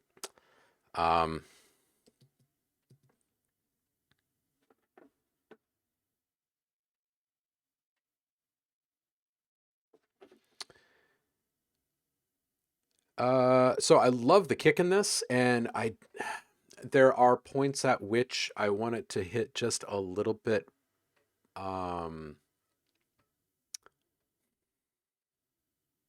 differently. And I don't think adding an accent on the transient is the answer because I love the kind of round appeal of it. So maybe target around 4,000 hertz with just a transparent overdrive. You don't even need to add any gain to it, just to help it sit right above some of those sounds in the mix. The vocal is competing with the bass right around 140 or so. So you might want to peak that, and it's okay to move the vocal around just a little bit if you need to. If it's bumping up against a sound that's too important to move, it's okay to move things around just a little bit. Give yourself a license to play.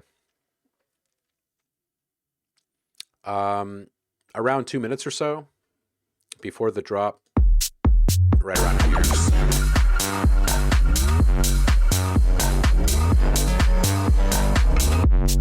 Right there. It just brings a ton of clarity, and it definitely begs the question, what can you dip out in your overall mix? You've got a pretty level volume mix here. I would say that some of the best parts of this mix is when that is not the case. Okay, so increasing the dynamic range overall with this thing, I think would be great with like some really long form volume changes, even if it's just a matter of something dipping down 5 or 6 dB in a mix at its peak of being down. But the fact that, you do this across a total of 16 bars or something like that, people start to just kind of slowly realize that, oh, the bass isn't here. When did that happen? Those moments are great because they keep people coming back. You want to keep people coming back. 245, right here in this drop, the ARP speed, the speed up on that ARP, I would unsync that LFO so you're not jumping from one synced rate to another. And then that way you can fluidly go up, and then I would push it beyond. And you could even do like a fade out as it's going up into that extreme rate or whatever. Or you could send it into a high feedback swell from a delay unit, right? And have it just kind of like pulse and die off. Dude, 3:30. This was fantastic. This moment right here. Right here.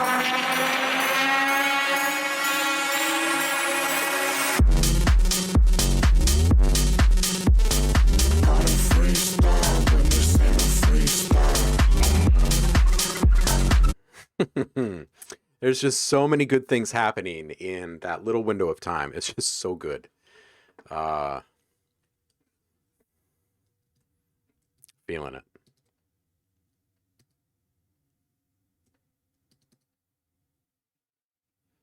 How'd my feedback go? There it is.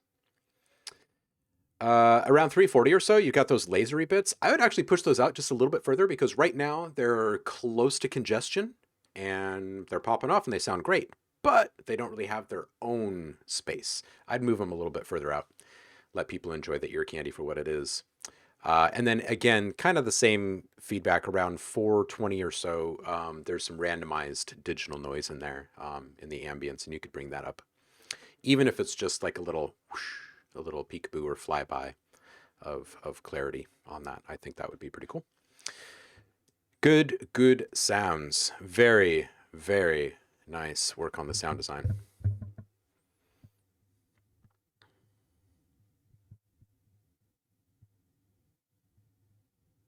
Very good. Yeah, definitely come back with more. We'd love to have you. All right, guys, that will probably do it for feedback for right now. I'm going to see if I can knock out another patch or two really quick before we wrap up the stream. Thank you to everybody who submitted. All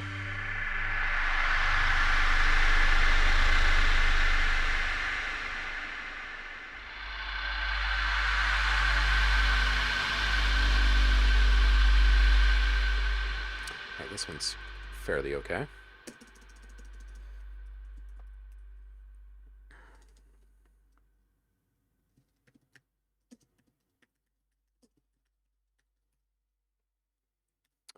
And let's see here. We will call this one. What shall we call this one? This is a work in progress. And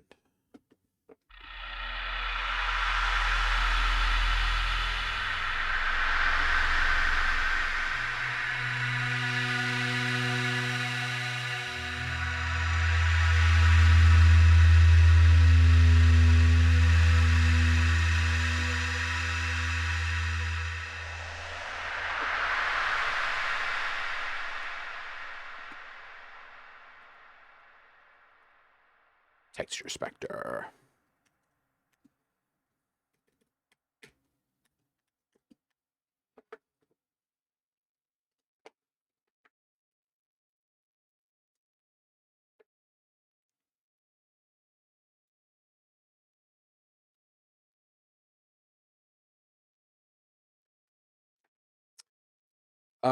Saf, yeah, we would love to see a redesign, and It's Ritz, I would love to dip into that next one for you. I think we're probably going to hold off on those until next stream, just because I have to wrap up in a couple of minutes, and I'm going to see if I can just do a really quick sprint and get another patch or two done here. Just because I'd like to be a little bit more ahead.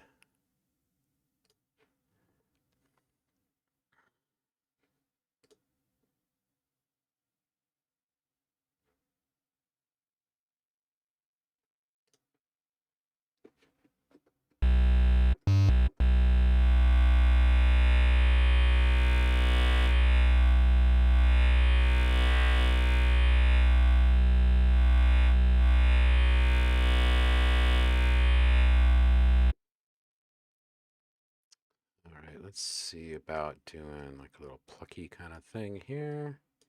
Mm-hmm. Mm-hmm.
All right, let's get some kind of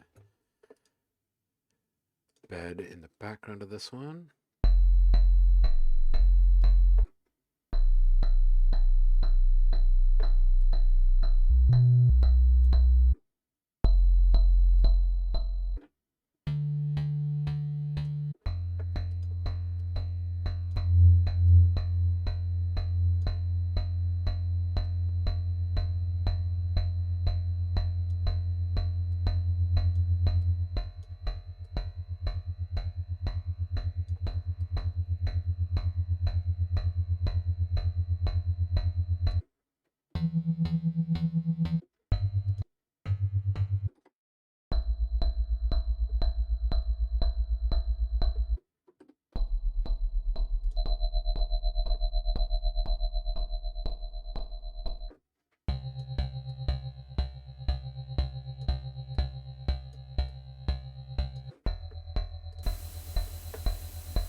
Take care, Saf. Thanks for hanging, dude.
Lurkius, Hideawayus.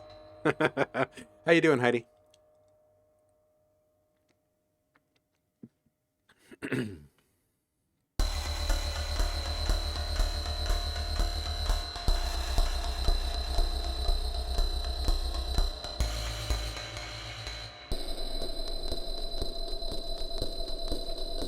Deep Gamer, what's up?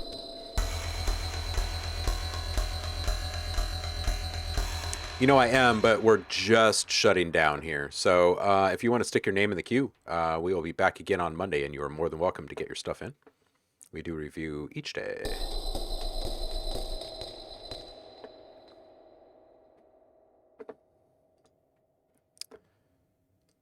All right, so we can't get all funky with the filter because I've just chosen to do a little filter sweep on that. So let's do instead, let's do a flange on these delays.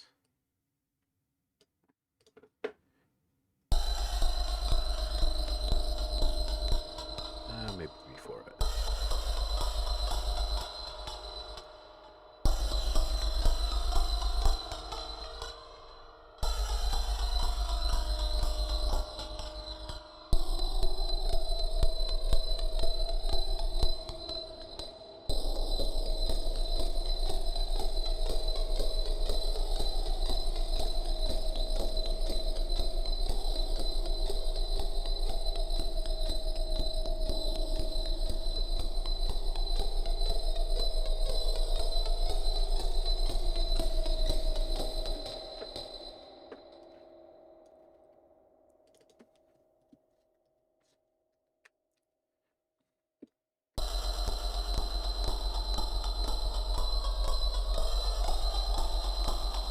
All right, and then let's just put a general EQ on this too.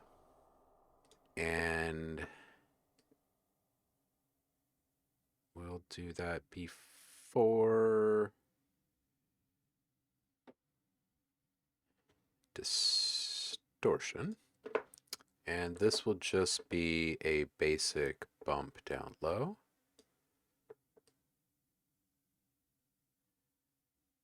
Yay.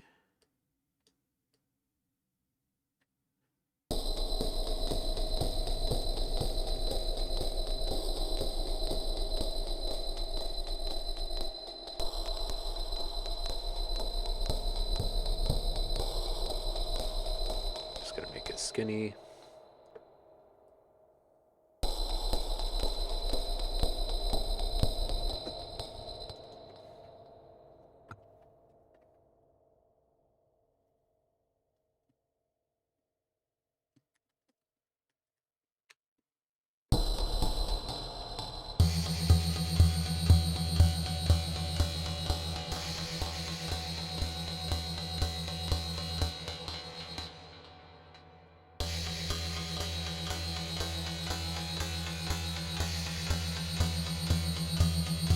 So let's bring up our bandwidth size at that same time.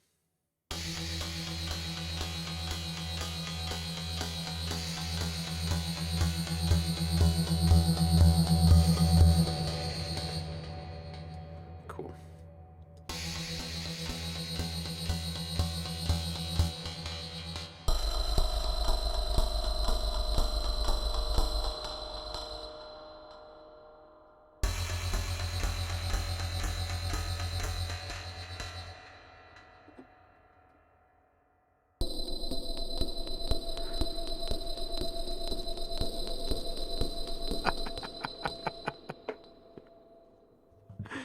Oh, Eric, the dad jokes are strong within you today.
You know, when I was young.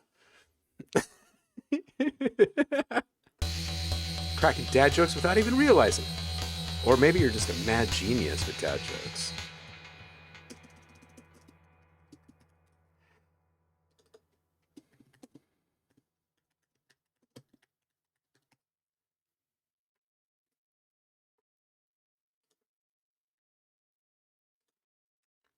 All right, let's call this.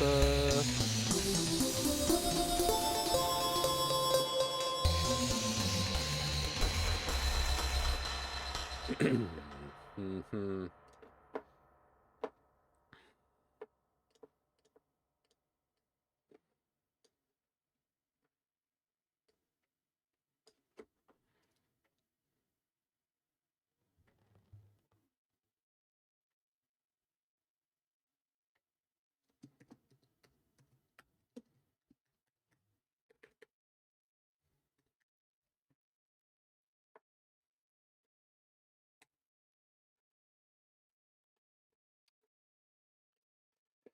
All right.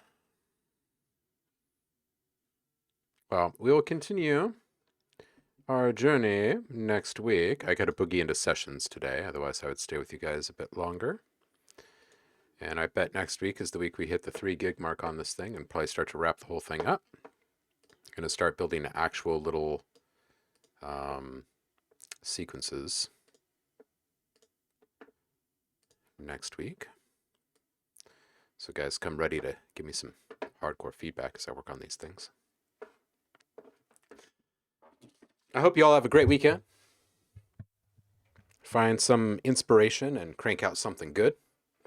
Or at the very least, get some downtime in on the couch.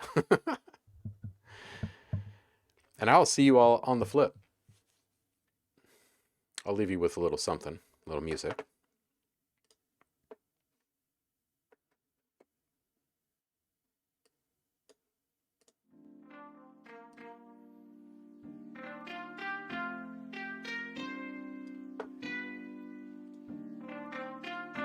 Y'all take care out there. Thanks once again for spending your time with me. I appreciate you.